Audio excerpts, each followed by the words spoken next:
Hello दोस्तों, welcome to zero ice में आपका स्वागत है दोस्तों।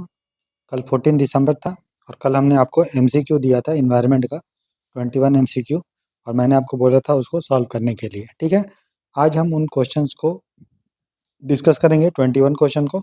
तो सबसे पहले हम लोग उस टॉपिक से जितने भी क्वेश्चन आपको दिए गए थे उन टॉपिक्स को हम लोग पढ़ लेंगे, फिर क्वेश्चंस को डिस्कस करेंगे। ठीक है, तो स्टार्ट करते हैं आज का क्लास। इसी तरह से डेली आपका होगा क्लास। आपको जैसे कल हम लोग जो एमसीक्यू डिस्कस करेंगे वो एमसीक्यू आज हम आपको दे देंगे 9 बजे रात में, और उसका सॉल्यूशन जो है वो डेली 7:30 बजे आपका अपलोड हो जाएगा, मतलब 7 से 8 के बीच में। ठीक है, फिर क्वेश्चन नेक्स्ट डे का क्वेश्चन जो है उसी दिन आपका अपलोड हो जाएगा, और फिर अगले दिन हम लोग जो पहले हमने दिया था एमसीक्यू उसका डिस्कशन कर लेंगे और फिर अगला क्वेश्चन दे देंगे। तो इस तरह से चलता रहेगा। ठीक है, कल से फिर आपको एमसीक्यू मिलेगा इन्वायरमेंट का, जो आपको सॉल्व करना है। आज हम लोग एमसीक्यू आपको दे देंगे इन्वायरमेंट का 20-25, उसको आप सॉल्व कीजिएगा, फिर कल हम लोग डिस्कस करेंगे। और 14 दिसंबर को हमने जो एमसीक्यू दिया था उसको हम लोग आज 15 दिसंबर को डिस्कस करेंगे। ठीक है, तो आप लोग बताइएगा कि कितना आपका स्कोर बन रहा है।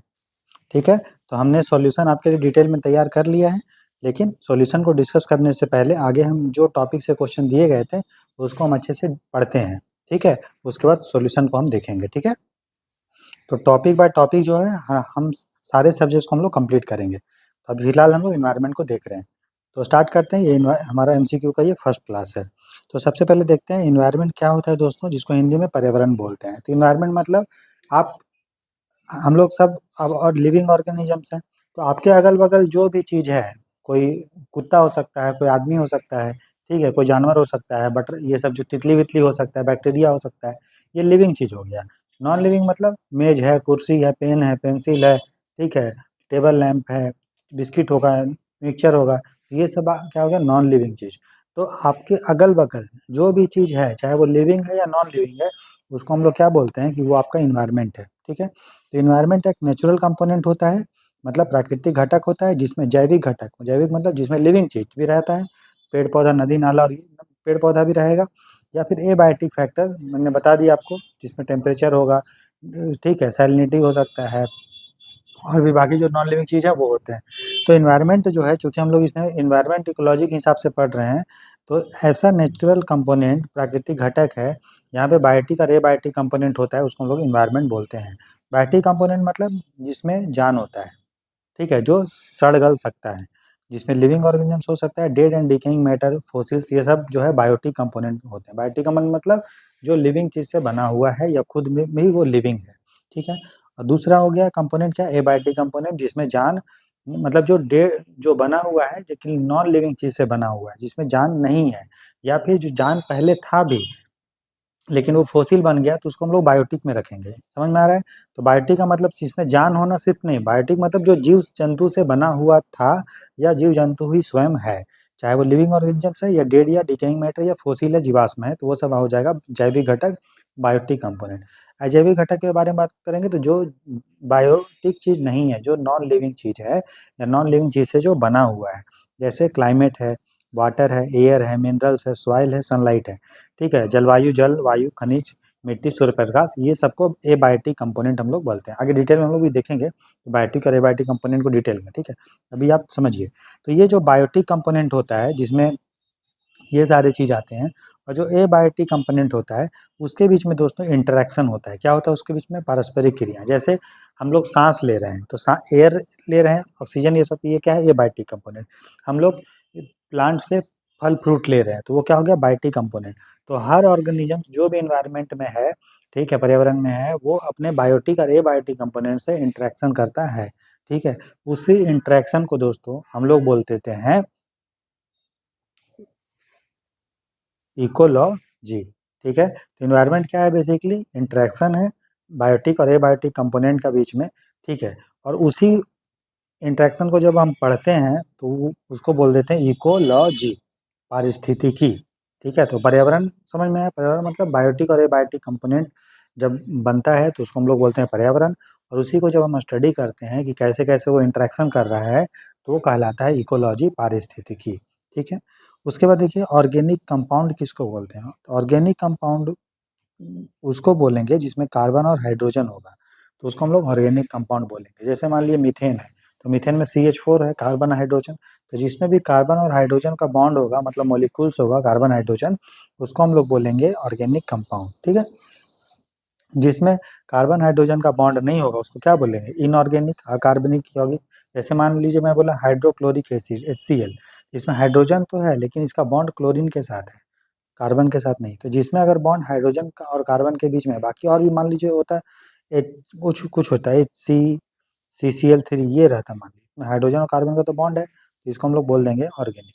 ठीक है, तो जिसमें भी हाइड्रोजन और कार्बन का बॉन्ड होगा तो उसको हम लोग बोलेंगे ऑर्गेनिक। जिसमें हाइड्रोजन कार्बन का सॉरी हाँ, हाइड्रोजन और कार्बनिक का बॉन्ड नहीं होगा उसको बोल देंगे अकार्बनिक। क्लियर हो गया। ठीक है, अब तो इन्वायरमेंट में हमने आपको बताया लिविंग ऑर्गेनिजम्स भी होते हैं और नॉन लिविंग ऑर्गेनिजम्स भी होते हैं। ठीक है, अब एक चीज है हैबिटेट। ठीक है, तो हैबिटेट वो जगह होता है जहाँ पे कोई जीव जंतु रहता है। ठीक है, समझ में आया। जैसे कि आपका एक रूम है, ठीक है, आप यहाँ पे सोते हैं रहते हैं यहाँ पे। ठीक है, बाकी आपके रूम के अगल बगल हो सकता है कोई बैठा होगा, ठीक है, या फिर पेड़ पौधा भी हो सकता है, या फिर हवा पानी भी हो सकता है, लेकिन आप रह तो यहीं पे रहे हैं। लेकिन ये पूरा इन्वायरमेंट हो गया, जो भी आपके अगल बगल है चाहे लिविंग नॉन लिविंग, वो हो गया आपका इन्वायरमेंट। लेकिन जहाँ पे आप रह रहे हैं एक्चुअली में वो आपका कहलाता है आवास या हैबिटेट। तो हैबिटेट जो है वो इन्वायरमेंट का ही कंपोनेंट है। ठीक है, क्योंकि हैबिटेट में अगर आप रहेंगे तो कहीं ना कहीं इंटरेक्शन कर रहे हैं वहाँ चीज। लेकिन इन्वायरमेंट में हर जगह जितना पार्ट इन्वायरमेंट वहाँ पे आप नहीं रहते हैं। तो जितने भी हैबिटेट हैं सब इन्वायरमेंट है, लेकिन सभी इन्वायरमेंट है। जैसे ये इन्वायरमेंट है तो क्या ये हैबिटेट है? नहीं। तो सभी हैबिटेट इन्वायरमेंट होते हैं लेकिन सभी इन्वायरमेंट हैबिटेट नहीं होता है। ठीक है, तो हैबिटेट वह फिजिकल इन्वायरमेंट होता है, वह भौतिक स्थान होता है जहाँ कोई भी जीव रहता है, पेड़ पौधा रहता है, उसको हैबिटेट बोलते हैं। तो बहुत सारे जीव जंतु एक जगह रह सकते हैं, है ना। तो बहुत सारे जीव जंतु का हैबिटेट एक हो सकता है। ठीक है, हैबिटेट का सीधा समझिए पता, एड्रेस, जहाँ पे कोई जीव जंतु रह रहा है। तो multiple organisms can share the same habitat if requirements match. अगर सबका रिक्वायरमेंट आवश्यकता पूरा होगा, सबको वहाँ पे खाने का पानी पीने का मिलेगा, तो बहुत सारे जीव जंतु एक जगह रह सकता है। जैसे हम लोग देखते हैं एक तालाब है, वहाँ पे बहुत सारे मान लो मछली भी रहता है, केकड़ा भी रहता है, कछुआ भी रहता है, तो एक ही हैबिटेट है। ठीक है, जंगल है, एक जंगल है, बहुत लोग वहाँ पे रह रहे हैं। ठीक है, क्यों पॉसिबल है कि एक ही जंगल में बहुत सारा लोग रह पाते हैं? क्योंकि भले ही वो एक जैसा खा रहा है पी रहा है, लेकिन पूरा एक जैसा उनका नहीं है। उनका जो नीश होता है NICHE, ठीक है, ये अलग अलग होता है। नीश मतलब वो किस तरह से रिप्रोडक्शन करते हैं, किस तरह से वो खाते हैं, कब खाते हैं, क्या खाते हैं, उनका सब ऑर्गेनिजम्स का अलग अलग होता है। अगर दो ऑर्गेनिजम्स का, ठीक है, मतलब दो प्रजाति का अगर सेम हो जाएगा खाना पीना रहना, तो आपस में कंपटीशन होगा और वो लड़ाई बड़ाई होगा कि दोनों एक ही चीज़ खा रहे हैं, दोनों एक ही जैसा रह रहा है, दोनों एक ही जैसा रिप्रोड्यूस कर रहे हैं, तो फिर लड़ाई होके एक मर जाएगा, खत्म हो जाएगा। तो अगर मान लीजिए एक पेड़ है, ठीक है, इसमें अलग अलग जीव जंतु अगर रह पा रहे हैं, मतलब आप देखेंगे कि छोटा छोटा जैसे चिड़िया होता है, हो सकता है वो नीचे वाला खाएगा, ठीक है, बड़ा वाला है ऊपर रहेगा। तो क्या किया है, सब ने अपना फिक्स कर लिया है कि हम ये चीज़ खाएंगे, हम ऐसे रिप्रोड्यूस करेंगे, ताकि लड़ाई झगड़ा ना हो, कंपटीशन ना हो और आसानी से रह पाए। तो भले हैबिटेट अलग एक हो सकता है, एक ही जगह बहुत सारे लोग रह सकते हैं, लेकिन उनका जो रहने का तरीका होगा, खाना पीना का तरीका होगा, ठीक है, वो सबका अलग अलग होता है। अगर एक ही होगा तो आपस में कंपटीशन करेंगे और मर जाएंगे। ठीक है, इसलिए आप देखिए कोई जीव जंतु जो है वो दिन में शिकार करता है, कोई रात में करता है, कोई छोटा छोटा शिकार करता है, कोई बड़ा बड़ा खाता है, कोई मरा मरा हुआ चीज़ को खा लेता है, कोई जिंदा खा लेता है, कोई पक्षी छोटा छोटा कीड़ा मकोड़ा खाएगा, कोई बड़ा बड़ा चीज़ शिकार करेगा, है ना। क्यों ऐसा पॉसिबल है? क्योंकि सबका निश जो है वो अलग अलग होता है। ठीक है, तो हैबिटेट हमको बताता है पता कि कोई जीव जंतु कहाँ रहता है, और इन्वायरमेंट जो है वो क्या बताता है कि आपके चारों तरफ क्या क्या है। ठीक है, तो अगर हम हैबिटेट और इन्वायरमेंट का अंतर देखें, तो मैंने आपको बता दिया कि आवास और पर्यावरण का अंतर देखें तो हैबिटेट हमेशा जीवन होगा, जहाँ भी कोई व्यक्ति रह रहा है वो वहाँ पे उसके अगल बगल जो भी रहेगा वो जीव जंतु ही रहेगा, जिंदा रहेगा। तो हैबिटेट में हमेशा जीवन होता है, लेकिन इन्वायरमेंट में जीवन हो भी सकता है, नहीं भी हो सकता। जैसे मान लीजिए इन्वायरमेंट है, तो यहाँ पे हवा पानी भी है, यहाँ पे शेर भी है, यहाँ पे बाघ भी है, यहाँ पे हिरन भी है। तो जहाँ-जहाँ पे ये रह रहा है, वो तो हैबिटेट हो गया, वो जीवित हो गया, लिविंग चीज़ हो गया। लेकिन ये देखिए, ये तो नॉन लिविंग हो गया, और पूरे को एनवायरनमेंट बोलते हैं, चाहे लिविंग हो या नॉन लिविंग हो। ठीक है, बायोटिक हो या बायोटिक हो। तो हैबिटेट हमेशा लाइफ होता है, एनवायरनमेंट में लाइफ हो भी सकता है, नहीं भी हो सकता है। सभी हैबिटेट एनवायरनमेंट का पार्ट होता है, क्योंकि होता है, लेकिन सभी एनवायरनमेंट हैबिटेट नहीं होता है, क्योंकि एनवायरनमेंट में नॉन एबायोटिक चीज़ भी होता है, नॉन लिविंग चीज़ भी होता है जो हैबिटेट नहीं होता है, ठीक है। तो हैबिटेट क्या होता है? प्रेफरेंस ऑफ वन स्पीसीज, एक स्पीसीज एक प्रजाति का पसंद जहाँ वो रहना चाहता है, और इन्वायरमेंट में बहुत सारे लोग रह सकते हैं, हैबिटेट में भी बहुत सारे लोग रह सकता है, और तब तक रहेगा जब तक कंपटीशन फेवरेबल होगा, उतना ज़्यादा नुकसान नहीं पहुँचाएगा। तो इन्वायरमेंट जो है, जैसा इन्वायरमेंट होगा हैबिटेट भी उसी तरह, क्योंकि इन्वायरमेंट में बायोटिक कंपोनेंट ही हैबिटेट को बताएगा। हैबिटेट जैसा होगा वैसा इन्वायरमेंट को हम नहीं बोल सकते हैं, ठीक है। तो पर्यावरण बड़ा चीज़ है, इसलिए ये आवास की विशेषताओं को नियंत्रित करता है, पर आवास जो है वो पर्यावरण को नियंत्रित नहीं करता है, ठीक है। क्लियर हो गया? अब हम लोग देखते हैं दोस्तों इकोसिस्टम, ठीक है। तो इन्वायरमेंट आपको समझ में आ गया। जो भी अगर आपके पास है उसको हम लोग बोल देते हैं इन्वायरमेंट, जो भी आपके पास है, ठीक है। वही अगर उसमें इंटरेक्शन होने लगेगा तो उसको हम लोग बोल दे देंगे पारिस्थितिकी तंत्र। क्या बोल देंगे दोस्तों? पारिस्थितिकी तंत्र बोल देंगे, ठीक है। और उसी इंटरेक्शन को जब हम पढ़ेंगे तो उसको हम लोग बोल देंगे इकोलॉजी। तो इकोलॉजी में और इकोसिस्टम में ज़्यादा अंतर नहीं है। इकोसिस्टम में इंटरेक्शन होता है, ठीक है। मतलब एक दूसरे पे लोग आश्रित होते हैं, जैसे हम लोग रह रहे हैं तो हम लोग हवा ले रहे हैं, ठीक है। हम लोग सांस ले रहे हैं, हम लोग आग जला रहे हैं, हम लोग पानी पी रहे हैं, हम लोग जो है शिकार, हम लोग जो है मांस मछली खा रहे हैं, अंडा खा रहे हैं, हम लोग दूध पी रहे हैं, हम लोग फल सब्जी खा रहे हैं। तो हम लोग इंटरेक्शन कर रहे हैं लिविंग चीज़ों से भी और नॉन लिविंग चीज़ों से भी। तो उस इंटरेक्शन को हम लोग बोल देते हैं इकोसिस्टम। तो इकोसिस्टम क्या होता है? एक फंक्शनल यूनिट है नेचर का, प्रकृति का, जहाँ पे प्रोड्यूसर मतलब जो चीज़ों को उत्पादन कर रहा है, पेड़ पौधा हो गया, कंज्यूमर जो हम लोग कंज्यूमर है, और डिकम्पोजर जो सड़ा गला रहा है, बैक्टीरिया है, फंगस है, ये सारा चीज़ है। उसके उस वो जहाँ पे इंटरेक्ट करते हैं, ठीक है, जहाँ पे वो आपका क्रिया करते हैं, उसको हम लोग इकोसिस्टम बोलते हैं। और वो उसी क्रिया को हम लोग जब स्टडी करते हैं कि कैसे जो है प्रोड्यूसर कोई चीज़ को प्रोड्यूस कर रहा है, कैसे वो कंज्यूमर उस पे डिपेंडेंट है, डिकम्पोजर कैसे अपना काम कर, जब हम उस इंटरेक्शन को पढ़ते हैं, ठीक है, परस्पर क्रिया को पढ़ते हैं, तो हम लोग उसको बोल देते हैं इकोलॉजी। जहाँ भी लॉजी वर्ड होता है मतलब क्या होता है? अध्ययन, जैसे बायोलॉजी जीव जंतु का पढ़ना, ठीक है। जैसे न्यूक्लियर, मान लो और भी कुछ जैसे कि बायोलॉजी हो गया, है ना, जैसे जूलॉजी हो गया, जीव जंतु का पढ़ना। उसकी तरह आप समझ लीजिए जैसे जियोलॉजी हो गया, पत्थर वत्थर का पढ़ना, ठीक है। तो उस तरह से क्लियर। तो आप इकोसिस्टम समझ में आया, मतलब इंटरेक्शन हो रहा है, वही इंटरेक्शन अभी इकोसिस्टम में बायोटिक कंपोनेंट भी होगा, एबायोटिक कंपोनेंट भी हो सकता है। इकोसिस्टम छोटा भी हो सकता है, जैसे पानी का एक बूंद भी इकोसिस्टम, वहाँ भी उसमें भी देखिएगा बैक्टीरिया वैक्टीरिया है और अगल बगल चीज़ है। और या गाय का गोबर भी देखिएगा तो उसमें भी आप देखिएगा उसमें बैक्टीरिया वैक्टीरिया भी, कीड़ा मकोड़ा भी रहता है, और इंटरेक्शन भी हो रहा है। और वहीं बड़ा भी इकोसिस्टम हो सकता है, जैसे पूरा समुद्र ही एक इकोसिस्टम हो सकता है। तो छोटा भी इकोसिस्टम हो सकता है, बड़ा भी इकोसिस्टम हो सकता है। और इकोसिस्टम में जो ऑपरेट करता है कैसे? न्यूट्रिएंट साइकिल के द्वारा। आगे हम देखेंगे कैसे न्यूट्रिएंट साइकिल का मतलब समझ लीजिए, जैसे कि मान लीजिए हम पेड़ पौधा खाएं, तो पेड़ पौधा से हमको क्या मिल गया? नाइट्रोजन मिल गया, ठीक है, और भी चीज़ मिल गया। मान लो नाइट्रोजन ले लेते हैं, प्रोटीन खा रहे हैं, प्रोटीन किससे बना होता है? नाइट्रोजन से, अमीनो एसिड से। उसको हम खा रहे हैं, फिर हम लोग जो पॉटी करेंगे या फिर हम लोग का डेथ जब हो जाएगा, तो फिर हम लोग का बॉडी डिकम्पोज होगा, फिर वही जो नाइट्रोजन है वो मिट्टी में मिल जाएगा। फिर वही मिट्टी से पेड़ पौधा जो है वो, फिर आपका वो उसमें प्लांट रहेगा, बैक्टीरिया रहेगा पेड़ पौधा में, उसको नाइट्रेट में कन्वर्ट करेगा, फिर पेड़ पौधा उसको लेगा, फिर ये साइकिल आपका चलते रहेगा। उसको हम लोग बोलते हैं न्यूट्रिएंट साइकिल। न्यूट्रिएंट कभी भी खत्म नहीं होता है, वो रिसाइकल होते रहता है। उसी तरह से एनर्जी का भी फ्लो होता है। जैसे सूर्य जो होता है उसका एनर्जी प्लांट लेता है, प्लांट उससे फोटोसिंथेसिस प्रकाश संश्लेषण करता है, खाना बनाता है, ठीक है। फिर उसको हम लोग खाते हैं, तो उसका कुछ एनर्जी वे लॉस होता है, कुछ हम लोग को मिलता है, फिर हम लोग को कोई और खाएगा। मतलब देखो, पेड़ पौधा एनर्जी से खाना बनाया, उसको खाया हिरन, या फिर बकरी खाया, बकरी को हम लोग खाएं, तो एनर्जी जो है वो ट्रांसफ़र होता है। लेकिन एनर्जी के फ्लो में, ऊर्जा के फ्लो में और न्यूट्रिएंट के फ्लो में अंतर ये है कि न्यूट्रिएंट फ्लो पूरा कंप्लीट होता है, कोई भी चीज़ इसमें लॉस नहीं होता है, ठीक है। लेकिन एनर्जी फ्लो में आपको पता है, जैसे कि मान लीजिए पेड़ पौधा एनर्जी ले रहा है, तो क्या पूरा एनर्जी आपको ट्रांसफ़र कर देता है? नहीं, आपको भी पता है कि जैसे-जैसे आप पौधा को कोई और खाएगा तो उसको कम एनर्जी मिलेगा, उसको कोई और खाएगा उसको कम एनर्जी मिलेगा। क्यों?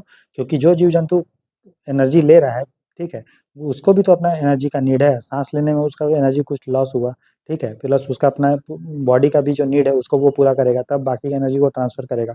तो एनर्जी का जो फ्लो होता है, वो पूरा कंप्लीट एक साइकिल नहीं बनाएगा, वो कुछ एनर्जी लॉस हो जाएगा। इसलिए देखो एनर्जी साइकिल नहीं बोलते हैं। देखो न्यूट्रिएंट का साइकिल, साइकिल क्या होता है? चक्र, मतलब जहाँ से शुरू हुआ वहीं पे फिर खत्म। लेकिन एनर्जी इसको फ्लो बोलते हैं, मतलब फ्लो हो रहा है, कंप्लीट साइकिल नहीं बनता है, इसलिए इसको एनर्जी साइकिल नहीं, ऊर्जा चक्र नहीं बोलते, ऊर्जा का प्रवाह बोला जाता है।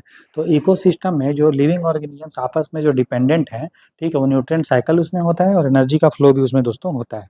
ठीक है, देखिए हमारा मेन मकसद जो है यूपीएससी का तैयारी कराने का, वो है चीज़ों को समझाने का। ठीक है, जब चीज़ें दोस्तों एक बार समझ में जब आपको आ जाएगा तो फिर एग्जाम निकालना कोई बहुत ही डिफिकल्ट काम नहीं हो जाता है।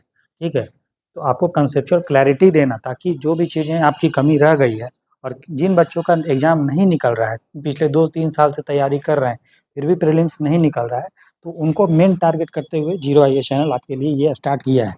ठीक है, अब पूरा फोकस जो है आपका कॉन्सेप्चुअल क्लैरिटी पे हम लोग कर रहे हैं। ठीक है, तो अगर किसी एक पार्ट में डैमेज होगा इकोसिस्टम में, तो पूरा इकोसिस्टम को इम्पैक्ट पड़ेगा। मान लीजिए पेड़ पौधा को डैमेज होगा, तो पेड़ पौधा को जो बकरी खा रहा है उसको नुकसान होगा, हर्बीवोर को नुकसान होगा, तो उसको जो खा रहा है उसको नुकसान होगा। पेड़ पौधा डैमेज होगा तो जो वेजिटेरियन है उनको नुकसान होगा। तो जब एक पार्ट का डैमेज हो जाएगा किसी को भी, चाहे प्रोड्यूसर ज़्यादा हो जाएगा तो कंज्यूमर को दिक्कत होगा, क्योंकि प्रोड्यूसर अगर ज़्यादा होगा तो समझ रहे हो आप, और बहुत ज़्यादा पेड़ पौधा होगा, कंज्यूमर कम हो जाएगा, फिर डिकम्पोज़र मान लो बहुत ज़्यादा होगा तो वो जल्दी-जल्दी चीज़ों को सड़ाने लगेगा। तो बै इसलिए नेचर में बैलेंस होना बहुत ज़रूरी है, ठीक है? ताकि इकोसिस्टम हमारा चलता रहे। तो पारिस्थितिक तंत्र के किसी एक भाग का नुकसान होने पे पूरे तंत्र को प्रभावित होता है, ठीक है? तो इकोसिस्टम हमने बताया, इकोसिस्टम मतलब सिंपल आप समझ लीजिए एक फंक्शनल यूनिट है, जहाँ पे इंटरेक्शन होता है। उसी इंटरेक्शन को जब हम पढ़ते हैं, स्टडी करते हैं तो इकोलॉजी बोलते हैं। और एनवायरनमेंट आप समझ लीजिए जो भी बायोटिक और एबायोटिक कंपोनेंट है जो आपके अगल-बगल है। पर्यावरण मतलब वही हुआ, नहीं बोलते हैं कि बच्चे का पर्यावरण ठीक नहीं है, तभी उसका अच्छे से वो बच्चा बदमाश है या सीधा है, बोलते हैं ना? पर्यावरण मतलब क्या? जो भी अगल आपके अगल-बगल जितना भी चीज़ है, उसको हम लोग एनवायरनमेंट बोल देते हैं। उसी में जब इंटरेक्शन होता है तो उसको इकोसिस्टम बोल देते हैं, और जो उसको जब हम स्टडी करते हैं तो हम लोग इकोलॉजी बोल देते हैं। और हैबिटेट क्या हुआ? इकोसिस्टम का वह पार्ट, वह भाग जहाँ पे कोई रह रहा है, मतलब जिसमें जीवन है। ठीक है, अब देखिए अगर हम इकोसिस्टम का क्लासिफिकेशन देखेंगे, वर्गीकरण देखेंगे, तो इकोसिस्टम को हम 2 पार्ट में बाँटते हैं, ठीक है? एक को बाँटते हैं नेचुरल इकोसिस्टम, मतलब जो नेचर ने बनाया है, ठीक है? और दूसरा होता है मैन मेड इकोसिस्टम। क्या होता है?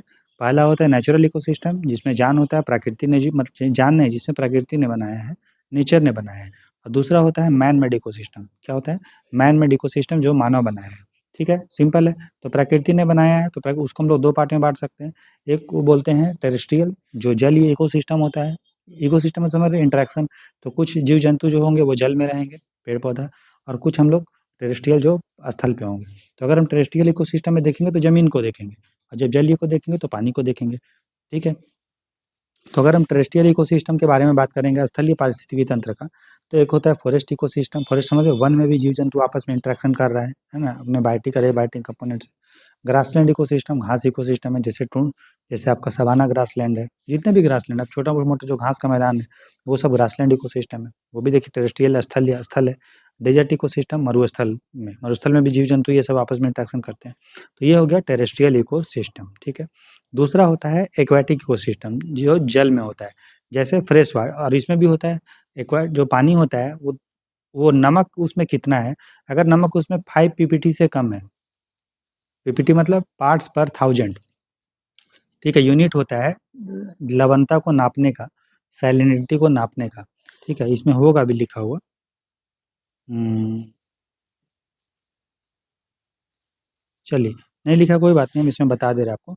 अगर लवणता 5 पीपीटी मतलब पार्ट्स पर थाउज़ेंड, मतलब अब 1000 अगर पानी लेंगे, 1000 ग्राम या 1000 पार्ट जो भी ले सकते हैं, तो उसमें 5 पार्ट से कम अगर आपका लवणता आ रहा है, 5 ग्राम से कम अगर उसमें नमक है, तब हम लोग उसको बोल देंगे फ्रेश वाटर इकोसिस्टम। अगर 5 से लेके 35 पीपीटी तक होगा, ठीक है? पार्ट्स पर थाउज़ेंड तक, तब उसको हम लोग बोल देंगे ब्रैकिश वाटर, जो ना ज़्यादा खारा है और ना ज़्यादा मीठा है, ताज़ा है। और अगर 35 पीपीटी से अधिक होगा तो उसको हम लोग बोल देंगे मैरीन वाटर, ठीक है? तो एक्वेटिक इकोसिस्टम में समझ रहे हैं, एक्वेटिक इकोसिस्टम में एक फ्रेश वाटर होगा जिसका लवणता सैलिनिटी 5 पीपीटी से कम है। तो जो पानी है जिसका लवणता 5 पीपीटी से कम है, वो 2 तरह से हो सकता है। एक हो सकता है पानी जो बह रहा है, जैसे पानी जो नदी में बह रहा है, नाला में बह रहा है, ठीक है? वो स्वच्छ जल मतलब फ्रेश वाटर है, ताज़ा पानी जिसका पीपीटी 5 जिसका जो है लवणता है वो 5 पीपीटी से कम है, और वो बह रहा है, तो उसको हम लोग बोलते हैं लेंटिक। क्या बोलते हैं? लेंटिक इकोसिस्टम, लेंटिक मतलब जो बह रहा है, सॉरी इसको बोलते हैं लोटिक। लोटिक मतलब जो लोट रहा है, लोटना, लोटना समझते हो, याद करने के लिए हम बता रहे हैं। लोट रहा है, लोटना मतलब जो फ्लो कर रहा है, बह रहा है। हिंदी में बोलते हैं लोटना, लोटना मतलब क्या होता है, बहना, ठीक है। तो उसको बोलते हैं lotic ecosystem, running water ecosystem को लोटिक इकोसिस्टम भी बोला जाता है, जिसमें आते हैं नदी नाला। और दूसरा फ्रेश वाटर होगा, मीठा पानी ही रहेगा, लेकिन ये पानी बहेगा नहीं, वो स्थिर रहेगा, उसको हम लोग लेटिक बोलते हैं। क्या बोलते हैं, लेंटिक, या स्टैंडिंग वाटर मतलब स्थिर पानी। जैसे झील है, तालाब है, झील और तालाब का पानी बहता नहीं है ना। तो फ्रेश वाटर इकोसिस्टम दो हुआ, एक हो गया लेंटिक जो आपका नहीं बह रहा है, स्टैंडिंग वाटर है, जैसे झील, तालाब, लेक, पाउंड है। और दूसरा हो गया लोटिक जो आपका बहता है, रनिंग वाटर। तो ये दोनों फ्रेश वाटर में ही आता है, ठीक है। उसके बाद है मैरीन इकोसिस्टम। मैरीन इकोसिस्टम मतलब जिसका पीपीटी 35, जिसका सैलिनिटी 35 पीपीटी से अधिक होगा, पार्ट्स पर थाउजेंड से। जैसे ओशियन है, ओशियन का पानी खारा होता है, ठीक है। सीज हो गया समुद्र, ठीक है। ओशियन बड़ा होता है, सी छोटा होता है।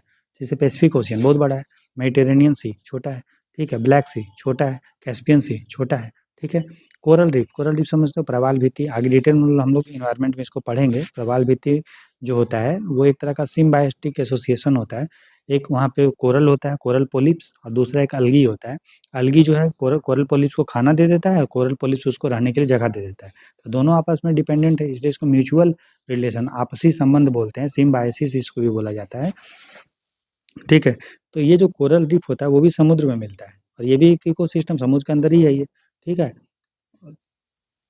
तो ये हो गया मैरीन इकोसिस्टम, इसका पीपीटी जो होता है, लवणता जो होता है वो 35 से अधिक होता है पीपीटी से, ठीक है। जो पानी ना ज़्यादा खारा है ना ज़्यादा मीठा है, उसको हम लोग ब्रैकिश वाटर बोलते हैं, ठीक है। इसको खारा पानी की जगह थोड़ा ब्रैकिश वाटर आप समझिए, है ना। जैसे मैनग्रोव है, तो मैनग्रोव देखिए, मैनग्रोव कहाँ होता है, मैनग्रोव होता है डेल्टा के क्षेत्र में। तो ये नदी आ रहा है दोस्तों, और ये हमारा समुद्र है, तो ये डेल्टा बनाया है यहाँ पे, यहीं पे आपका मैनग्रोव हुआ, ठीक है। तो यहाँ का जो पानी है वो ना ज़्यादा नदी के जैसा उतना मीठा भी नहीं है, ठीक है, ना ही समुद्र के जैसा खारा है, क्योंकि नदी का पानी चूंकि यहाँ पे मिल रहा है, तो ये पानी ना ज़्यादा खारा है ना ज़्यादा मीठा है, उसको ब्रैकिश वाटर बोलते हैं। मैनग्रोव यहीं पे होता है। तो मैनग्रोव इकोसिस्टम भी नेचुरल इकोसिस्टम है जो एक्वाटिक है और ब्रैकिश के अंदर आता है। उसी तरह से वेटलैंड भी आप जानते हैं, एस्चुरी, एस्चुरी इकोसिस्टम। एस्चुरी क्या होता है, जब नदी जो है, मान लीजिए नदी बह रहा है, ठीक है, ये अपने साथ बहुत सारा गाद कचरा उचड़ा लेके आती है, और इसका जैसे जैसे वो नीचे आती है, उसका मतलब जब अंत में रहती है, तो नदी जब समुद्र में मिलती है, उसका स्पीड बहुत कम हो जाता है। जो भी वो लेके आती है उसको इस तरह से डिपॉजिट कर देती है। कोई भी चीज़ को आप पानी को रूम में बहाइए, ठीक है, जैसे आप ग्लास लीजिए, ठीक है, और पानी को बहाइए, अब देखेंगे पानी जो है इस तरह से आपका बहेगा, ठीक है। और जो भी मान लीजिए पानी में कुछ नमक वमक या कुछ भी कंकड़ पत्थर देखिएगा, तो इस तरह से आपको छितरा जाएगा। तो जो इस तरह से डेल्टा बना, इस तरह से जो शेप वो बना रहा है ट्रायंगुलर टाइप का, तो उसको डेल्टा बोला जाता है। नदी जब समुद्र में मिलती है, और अब उस नदी में बहुत सारा सेडिमेंट है, तो जब उसका स्पीड बहुत धीरे हो जाता है, तो वो नदी के पास इतना ज़्यादा पावर नहीं होता है कि वो चीज़ों को बहा के और अंदर तक ले जाए, वहीं पे वो छोड़ देती है। जैसे हम लोग दोस्तों अगर मान लीजिए कोई सामान लेके जा रहे हैं एक जगह से दूसरी जगह, ठीक है, जब हमारा घर जब हम लोग का दूर होता है, तो हम लोग थक जाते हैं ले जाते, तो घर पे जाते हैं तो क्या सामान को ऐसे पटक देते हैं, है ना, मतलब रख देते हैं ऐसे, और फिर लेट जाते हैं थक के। तो उसी तरह से नदी जब जाती है, बहुत लंबा दूर से आ रही है, तो इतना वो एनर्जी उसमें अब नहीं रहता है कि वो सामान मतलब चीज़ों को जो उसको लेके आ रही है उसको और ज़्यादा लेके जा पाए। तो वो क्या करेगी, इसी तरह से डिपॉजिट कर देती है। तो ये जो क्षेत्र बन जाता है उसको डेल्टा बोलते हैं। यहीं पे मैंग्रोव ये सब आपको यहीं देखने को मिलेगा। जिस नदी में जो नदी अपने साथ सेडिमेंट लेके नहीं आती है, ठीक है, जैसे खासकर जो आपका नर्मदा है, तापी है, वो जिस एरिया से जा रही है, ठीक है, उसके वो ऐसा एरिया है जहाँ पे पत्थर-वत्थर बहुत कम है, और पत्थर बहुत स्ट्रॉन्ग है, तो नदी तोड़ नहीं पाती है। तो नदी तोड़ नहीं पाएगी तो सेडिमेंट उसमें नहीं रहेगा, गाद नहीं रहेगा, तो वो सीधा समुद्र में मिल जाती है बिना अपना डिपॉजिट किए, क्योंकि उसके पास डिपोजिशन कुछ है ही नहीं, है ना, कुछ सेडिमेंट है ही नहीं, तो वो बनाती है एस्चुरी, ठीक है। तो वो भी समुद्र में ही बन रहा है, वेटलैंड भी आप समझ रहे हो। तो ये ब्रैकिश वाटर इकोसिस्टम का एग्जांपल है, क्लियर। तो ये हमने जो देखा वो नेचुरल इकोसिस्टम में हमने देखा, टेरेस्ट्रियल भी, एक्वेटिक भी। टेरेस्ट्रियल को हम लोगों ने फॉरेस्ट, ग्रासलैंड और डेजर्ट देखा, और एक्वेटिक को हमने 2 में बाँटा, एक बाँटा आपका फ्रेश, मतलब 3 में बाँटा, फ्रेश वाटर, ब्रैकिश वाटर और हमारा मैरीन वाटर फ्रेश, ठीक है। तो ये चीज़ आपको समझ में आ रहा होगा। दूसरा है मैन मेड इकोसिस्टम, जो मानव बनाया है, जो प्रकृति ने, नेचर नहीं बनाया। जैसे एक्वेरियम, अब आप एक्वेरियम लेके आते हैं, तो एक्वेरियम देखिए, एक्वेरियम में क्या होता है, मछली भी रहता है, इसमें घास वास भी रहेगा, इसमें कंकड़ पत्थर भी रहेगा। तो कंकड़ पत्थर एबायोटिक चीज़ हो गया, इसमें आप पानी भी है एबायोटिक हो गया, हवा भी है एबायोटिक हो गया, और जो मछली उछली वो बायोटिक हो गया। तो इंटरेक्शन कर रहा है ना, पानी के, मछली पानी पी रहा है, सांस ले रहा है, इंटरेक्शन हो रहा है, यहाँ पे रह भी रहा है। तो इसको पूरा इकोसिस्टम, लेकिन इसको क्या प्रकृति ने बनाया नहीं, आदमी बनाया एक्वेरियम को, ठीक है। भले वो बायोटिक एबायोटिक कंपोनेंट कहीं से लाया, लेकिन ये बनाया कौन, आदमी। तो उसको एक मैन मेड इकोसिस्टम, मानव निर्मित पारिस्थितिक तंत्र बोलते हैं। उसी तरह गार्डन, उसी तरह से डैम, रिजर्वायर, डैम में भी देखिए मछली वछली, मिट्टी विट्टी ये सब रहता है। बांध वांध, जलाशय हो गया, जो खेत का मैदान है वहाँ भी जीव जंतु, ये सब चावल का, ये सब क्या हो गया, आर्टिफिशियल इकोसिस्टम। ठीक है, मैन मेड इकोसिस्टम का ये सब एग्जाम्पल है। तो मैन मेड इकोसिस्टम वो होता है जो पूरी तरह से या बहुत निर्भर होता है किस पे, ह्यूमन इनपुट पे, ठीक है। अगर मछली को दाना नहीं देगा तो मछली मर जाएगा। लेकिन जो तालाब है दोस्तों, तालाब में कौन दाना डाल रहा है, कोई नहीं, अपने आप चल रहा है ना। बीच में कोई डाल दिया तो डाल दिया, ठीक है। तो जो नेचुरल इकोसिस्टम होता है वो अपने आप जो है चलते रहता है, वो ह्यूमन के इनपुट पे, मानव हस्तक्षेप पे डिपेंड नहीं करता है। लेकिन जो मैनमेड इकोसिस्टम है, चूंकि उसको मानव ने बनाया, मानव ने सारा चीज़ प्रोवाइड किया है, तो इसीलिए वो मानव के इनपुट पे डिपेंड होता है। समझ में आ गया? चलिए, सब समझते जाइएगा, बहुत आसान है। यूपीएससी का सिलेबस जो है ना, बहुत आसान है, समझने का चीज़ है और थोड़ा रटने का है, ठीक है, लेकिन समझ के रटने का है। नेक्स्ट हमारा इकोसिस्टम का कंपोनेंट। तो इकोसिस्टम को मैंने बताया दो चीज़ से बनता है, एक एबायोटिक चीज़ से और दूसरा बायोटिक से। तो एबायोटिक मतलब जिसमें जो नॉन लिविंग चीज़ है, ठीक है, या नॉन लिविंग चीज़ से बना हुआ है, जैसे टेम्परेचर है, लाइट है, वाटर है, सॉइल है, मिनरल है, पीएच है। पीएच मतलब समझते हो, एसिडिटी या किसी चीज़ का अम्लता या क्षारता, एसिडिटी या बेसिडिटी पता चलता है। एबायोटिक फैक्टर जो होता है वो डिटरमाइन करता है कि जो ऑर्गेनिजम्स वहाँ पे रह रहा है वो जिंदा रहेगा या नहीं रहेगा। जैसे कि मान लीजिए कोई मिट्टी है, ठीक है, उसका पीएच बहुत ज़्यादा बढ़ गया तो उसमें जो जीव जंतु वो मर जाएंगे। अगर मान लीजिए कोई जंगल है, वहाँ पे बहुत टेम्परेचर बढ़ गया तो वहाँ पे आग लग सकता है, जीव जंतु मर जाएंगे, पानी सूख जाएगा। तो जो एबायोटिक कंपोनेंट है वो डिसाइड करता है कि ऑर्गेनिजम्स का, कि वो ऑर्गेनिजम्स कहाँ रहेंगे, कैसे अपना जीवन यापन करेंगे, ठीक है। तो एबायोटिक में ही एक कॉन्सेप्ट है जिसको बोलते हैं लिमिटिंग फैक्टर कॉन्सेप्ट, नियंत्रक कारक सिद्धांत। तो नियंत्रक कारक सिद्धांत दोस्तों, आपको पता है कि कोई भी ऑर्गेनिज्म जो होता है दोस्तों, ठीक है, वो बहुत सारा चीज़ों पे डिपेंडेंट होता है। लेकिन एक ऐसा जैसे बहुत सारा चीज़ मतलब ये टेम्परेचर मतलब एबायोटिक के रिस्पेक्ट में बोल रहे हैं, बहुत सारा एबायोटिक कंपोनेंट होता है जो किसी भी चीज़, जीव जंतु को रहने के लिए ज़रूरत होता है। लेकिन उसी में से, उसी चीज़ों में से अगर सिंगल चीज़ अगर हम देखें जो किसी ऑर्गेनिजम्स को डिसाइड करेगा कि वो किस हद तक वहाँ पे रह सकता है, कितना रह सकता है, तो उसको हम लोग लिमिटिंग फैक्टर कॉन्सेप्ट, नियंत्रक कारक सिद्धांत, नाम से पता चल रहा है, नियंत्रक मतलब ऐसा कारक, ऐसा फैक्टर जो किसी चीज़, जो लिमिटिंग है, मतलब बता दे रहा है कि भाई हम हैं तभी वो है, उसी फैक्टर को लिमिटिंग फैक्टर बोलते हैं। जैसे एग्जांपल समझिए, जैसे मान लीजिए आपको पता है ट्रॉपिकल एवरग्रीन फॉरेस्ट, जो आपका उष्ण कटिबंधीय का सदाबहार जो वन होता है, उसका जो मिट्टी होता है वो बहुत ही ज़्यादा इनफर्टाइल होता है, उसमें ज़्यादा पोषक तत्व तो आपको नहीं मिलेगा, क्योंकि इतना ज़्यादा वहाँ पे बारिश होता है कि उससे जितना भी उसमें न्यूट्रिएंट होता है मिट्टी में, वो धुल के बह के चला जाता है, ठीक है, समझ में आ रहा है। तो वहाँ पे मिट्टी जो है, सॉइल जो है लिमिटिंग फैक्टर हो जाएगा, क्योंकि मिट्टी, समझ में आ रहा है। तो वहाँ अगर हेवी लीचिंग होता है मिट्टी का तो न्यूट्रिएंट बह जाता है, ठीक है, समझ में आ रहा है। तो वहाँ पे मिट्टी का क्या हो गया, लिमिटिंग फैक्टर। उसी तरह से टुंड्रा जो है, टुंड्रा आपको पता है बहुत ठंडा एरिया होता है, ठीक है। टुंड्रा दो टाइप का होता है, एक अल्पाइन होता है, एक आर्कटिक होता है। मतलब टुंड्रा का मतलब समझिए बहुत ठंडा है, यहाँ पे टेम्परेचर बहुत कम है, तो वहाँ पे टेम्परेचर लिमिटिंग फैक्टर हो गया। टेम्परेचर अगर वहाँ पे थोड़ा अच्छा होगा तो जीव जंतु ठीक से रह पाएंगे। तो टुंड्रा में लो टेम्परेचर लिमिटिंग फैक्टर है, ठीक है। एवरग्रीन फॉरेस्ट में मिट्टी जो है वो लिमिटिंग फैक्टर है, राइट। उसी तरह से ट्रॉपिकल एवरग्रीन फॉरेस्ट में देखिए बहुत लंबा लंबा पेड़ पौधा होता है, और उसका मिट्टी में जो बीज जो है वो तेजी से ग्रो नहीं करेगा, क्योंकि वहाँ पे मिट्टी का न्यूट्रिएंट है ही नहीं, ठीक है। और प्लस ऊपर से जो है लाइट भी नहीं पहुँच पा रहा है, क्योंकि इतना घना पेड़ पौधा है कि लाइट भी नहीं पहुँच पा रहा है, तो नीचे ऊपर ही छका जा रहा है, जो इसका जो कैनोपी है पेड़ का वही रोक दे रहा है, नीचे नहीं आ रहा है। तो जो भी पेड़ पौधा नीचे है वो उग ही नहीं पाएगा, जर्मिनेट उतना नहीं कर पाएगा, क्यों, क्योंकि लाइट नहीं आ रहा है। तो ट्रॉपिकल रेन फॉरेस्ट में, वर्षा वन में जो है, लाइट भी एक लिमिटिंग फैक्टर है, सॉइल तो है ही है लिमिटिंग फैक्टर, ये भी है, ठीक है? वो देखना पड़ेगा कि किसके रिस्पेक्ट में देख रहे हैं।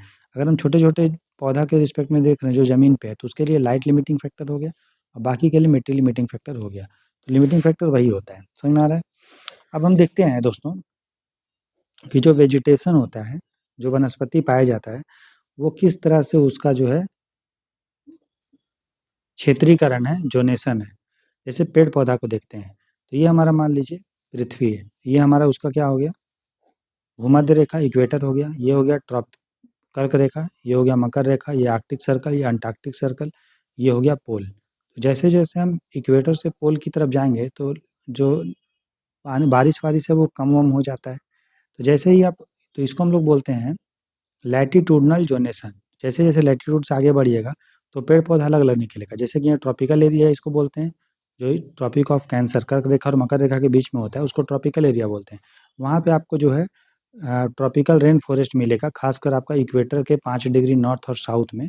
यहाँ पे आपको जो है वर्षा वन मिलेगा, क्योंकि यहाँ पे खूब सारा बारिश और खूब सारा जो है टेम्परेचर रहता है। जैसे-जैसे आप ऊपर जाइएगा तो डेसिडियस फॉरेस्ट मिलेगा, जो पत्ता अपना गिराएगा, ठीक है?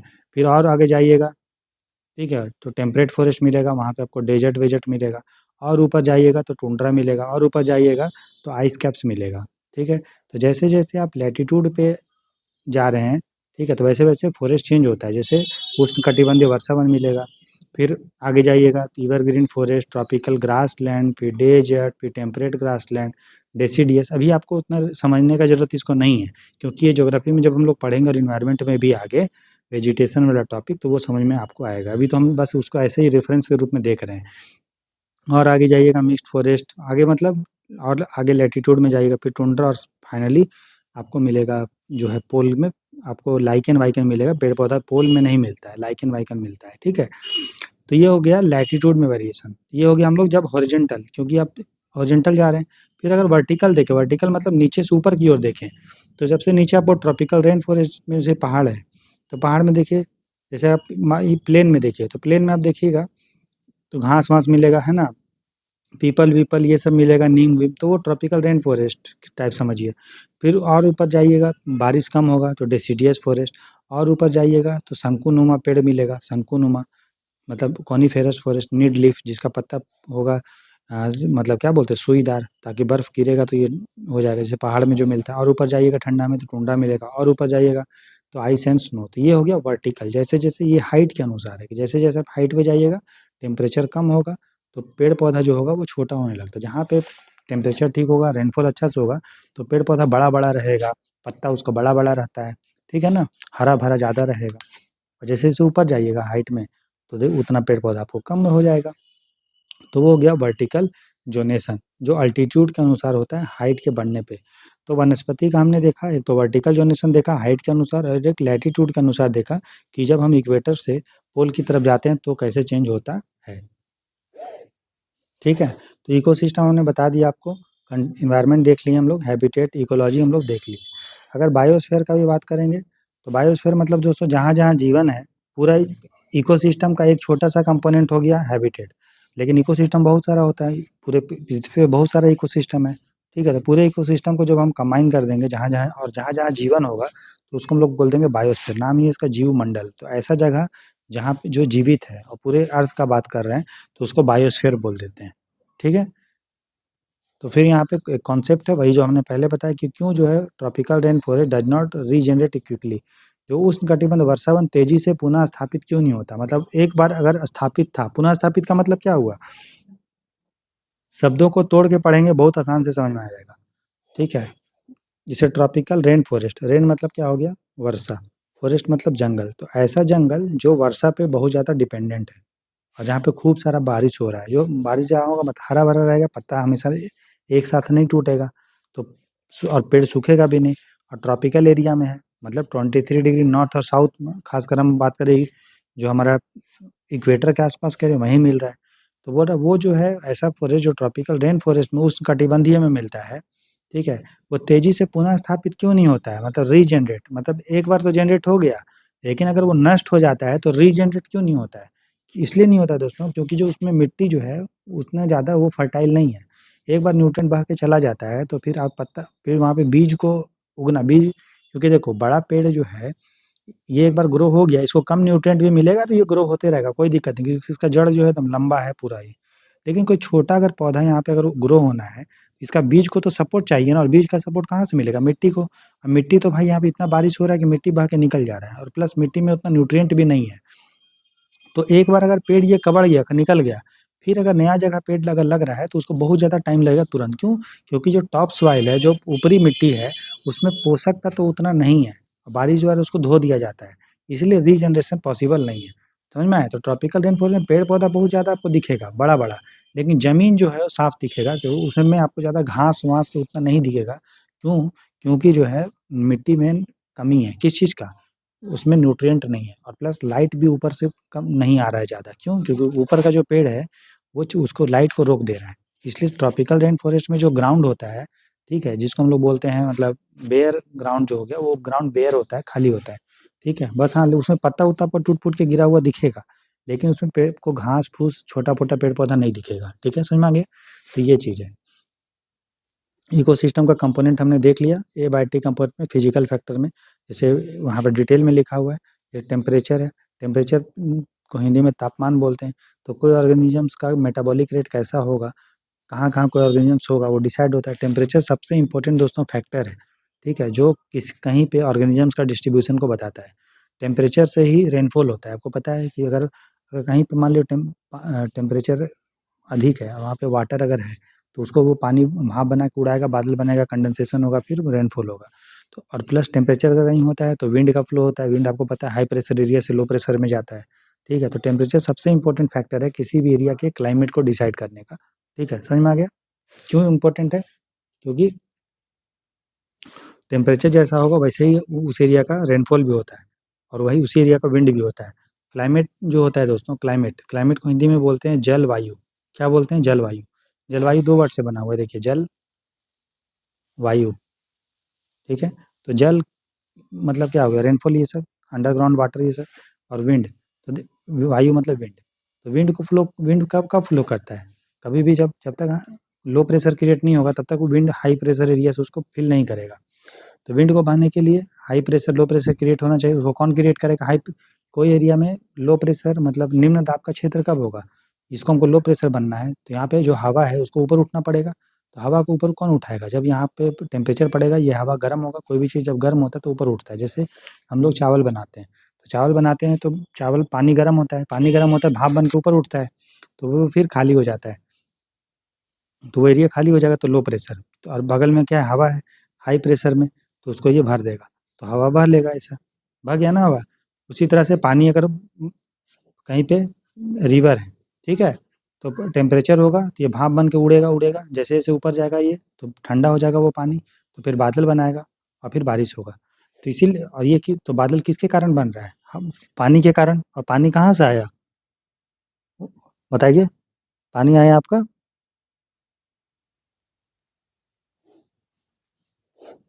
टेम्परेचर ने बनाया, ठीक है? तो इसीलिए क्लाइमेट को सबसे इम्पोर्टेंट फैक्टर जो डिसाइड करता है वो है temperature. Temperature is the most determining factor of A climate of an area. ठीक है, तो टेम्परेचर जो है कि उसी तरह से जैसा क्लाइमेट होगा वैसे ऑर्गेनिजम्स ये सब होंगे। ह्यूमिडिटी भी, ठीक है, ह्यूमिडिटी मतलब वाटर अवेलेबिलिटी वहाँ पे कैसा है, ठीक है, लाइट कैसा है, ठीक है, तो उसके अनुसार इकोसिस्टम डिफाइन होता है। तो ये हो गया। उसी तरह इनऑर्गेनिक सब्सटेंस देखें जिसमें कार्बन हाइड्रोजन बॉन्ड नहीं होता है, जैसे पानी है, ऑक्सीजन है, ठीक है, कार्बन डाइऑक्साइड। ये कार्बन डाइऑक्साइड प्लांट को चाहिए खाना बनाने के लिए, ऑक्सीजन हम लोग को चाहिए सांस लेने के लिए। ऑक्सीजन सबको चाहिए सांस लेने, आपको पता है ना, पेड़ पौधा भी सांस लेता है, उसको भी ऑक्सीजन चाहिए। समझ में आ रहा है? सांस लेने के लिए सबको ऑक्सीजन चाहिए। ठीक है, कुछ बैक्टीरिया होते हैं जो बिना ऑक्सीजन के प्रेजेंस में सांस ले लेते हैं, जिसको एनारोबिक बैक्टीरिया बोलते हैं, उसको ऑक्सीजन नहीं चाहिए होता है। ठीक है, बाकी सब ऑर्गेनिजम्स को, चाहे वो पेड़ पौधा हो, उनको ऑक्सीजन चाहिए। उसी तरह से ऑर्गेनिक सब्सटेंस भी होते हैं जिसमें आपका कार्बन हाइड्रोजन का बॉन्ड होता है, जैसे कुछ प्रोटीन हो गया, कार्बोहाइड्रेट हो गया, लिपिड। तो ये सारा जो चीज़ है वो आपका ए बाय टी कंपोनेंट में आता है, और वो किसी भी जीव जंतु को, इकोसिस्टम को डिफाइन करता है, इकोलॉजी को डिफाइन करता है। ठीक, और ये सब इन्वायरमेंट का, इकोसिस्टम का कंपोनेंट है, बायोटिक और एबायोटिक कंपोनेंट। जैसे कार्बोहाइड्रेट हमें चाहिए एनर्जी के लिए, प्रोटीन हम लोग का जो बॉडी बना होता है स्ट्रक्चर, वो प्रोटीन से होता है, हड्डी वड्डी मसल वसल। लिपिड हमको चाहिए क्यों? एनर्जी को स्टोर करने के लिए। हम लोग का जो मेम्ब्रेन होता है ठीक है, प्लांट व्लांट का वो सब आपका लिपिड से बना होता है, ठीक है। उसी तरह बायोटिक कंपोनेंट में जिसमें जान होता है, जैसे प्रोड्यूसर है पौधा, वो फोटोसिंथेसिस करके खाना बनाता है, सोलर एनर्जी को ये पकड़ता है और उससे खाना बनाता है, केमिकल एनर्जी मतलब खाना में कन्वर्ट करता है। जो कंज्यूमर्स होता है वो आपको प्रोड्यूसर को खाता है, ठीक है, या बाकी एनिमल को भी खाते हैं, डिकम्पोजर जो सड़ाता गलाता है। तो एबायोटिक कंपोनेंट में इनऑर्गेनिक चीज़ भी आता है जिसमें कार्बन हाइड्रोजन का बॉन्ड नहीं होता है, और इसमें नॉन लिविंग मैटर फैक्ट भी आते हैं, ठीक है। तो मेजर एबायोटिक लिमिटिंग फैक्टर हमने बता दिया, जैसे लाइट एक लिमिटिंग फैक्टर है, ठीक है। जैसा लाइट होगा वैसा जीवन भी होता है, आगे हम डिटेल में इसको देखेंगे। अल्ट्रावायलेट रेडिएशन बहुत ही हार्मफुल होता है, कैंसर वैंसर भी हो सकता है। पेड़ पौधा पे अगर पड़ेगा तो पेड़ पौधा का फोटोसिंथेसिस का जो रेट होता है वो कम हो जाता है अल्ट्रावायलेट रेडिएशन से। रेनफॉल आपको पता है, जैसा पानी वैसा जीव जंतु, है ना। डेजर्ट में देखिए आपका उतना ज़्यादा हरा भरा नहीं है क्योंकि बारिश कम होती है। टेम्परेचर भी उसी तरह बहुत, अगर हम बात करें बहुत ही कम ही ऑर्गेनिजम्स हैं जो वाइड रेंज के टेम्परेचर को टॉलरेट कर पाएगा। मैक्सिमम जो जीव जंतु होते हैं दोस्तों, वो किसी फिक्स टेम्परेचर में रहना पसंद करते हैं। अगर टेम्परेचर थोड़ा भी घटा या बढ़ा तो वो जीव जंतु मर जाता है, ठीक है। कुछ जीव जंतु जैसे मैमल वैमल है, ठीक है, वही आपका कुछ वाइड रेंज ऑफ टेम्परेचर को टॉलरेट कर पाएगा, सह पाएगा। बहुत सारे जीव जंतु नैरो रेंज ऑफ टेम्परेचर में ही काम चला लेता है, मतलब थोड़ा सा टेम्परेचर को 19-20 में मर जाएगा। तो ऐसा ऑर्गेनिज्म जो नैरो टेम्परेचर को ही सर्वाइव कर पाएगा, अगर टेम्परेचर थोड़ा सा बढ़ा घटा कम हो गया तो वैसे ऑर्गेनिजम्स को स्टेनोथर्मल बोलते हैं। आप एन से याद कर लीजिए, नैरो है ना, नैरो मतलब जो ही बहुत सीमित सीमा में टेम्परेचर को एडजस्ट कर पाएगा, थोड़ा सा टेम्परेचर अगर घटा बढ़ा तो मर जाएगा। और इसमें मैक्सिमम जीव जंतु आते हैं, चाहे आप समझ लीजिए मछली-वछली हो गया या फिर साँप-ऊप हो गया, तो वो सब है। अब देखिए जब से हम लोग को ठंडा लगता है तो हम लोग का बॉडी काँपने लगता है, ठीक है? हम लोग रूम में भी रहेंगे उतना ज़्यादा ठंडा नहीं लगता, लेकिन वही आप देखिएगा जैसे कि गिरगिट-विरगिट हो गया या छिपकली हो गया, जैसे वो ठंडा रहता है तो घुस जाएगा एकदम बिल-विल में, और गर्मी रहेगा मतलब सॉरी ठंडा रहेगा तो धूप-वूप में बैठा रहेगा, ठीक है? और गर्मी रहेगा तो छाँव में घुस जाएगा, देखे होंगे आप ये, ठीक है?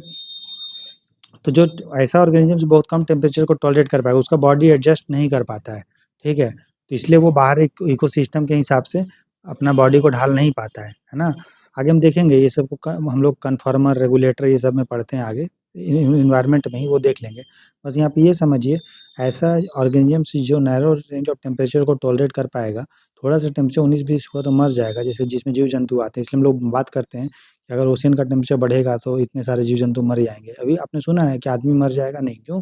जो आदमी यूरीथर्मल होता है, जो वाइड रेंज ऑफ टेम्परेचर को टॉलरेट कर लेगा। ख़ासकर जो मैमल होता है, स्तनधारी जीव-जंतु होता है, वो यूरीथर्मल होता है, व्यापक तापक सीमा, ठीक, तापमान सीमा वाइड रेंज ऑफ टेम्परेचर को टॉलरेट कर लेता है, ठीक है? तो टेम्परेचर भी एक लिमिटिंग फैक्टर है जो किसी भी एरिया में इकोसिस्टम को डिटरमाइन करता है। उसी तरह ऑक्सीजन है, और मतलब एटमॉस्फेयर है, 21% ऑक्सीजन हमको चाहिए साँस-वाँस लेने के लिए, हम लोग लेते हैं ना।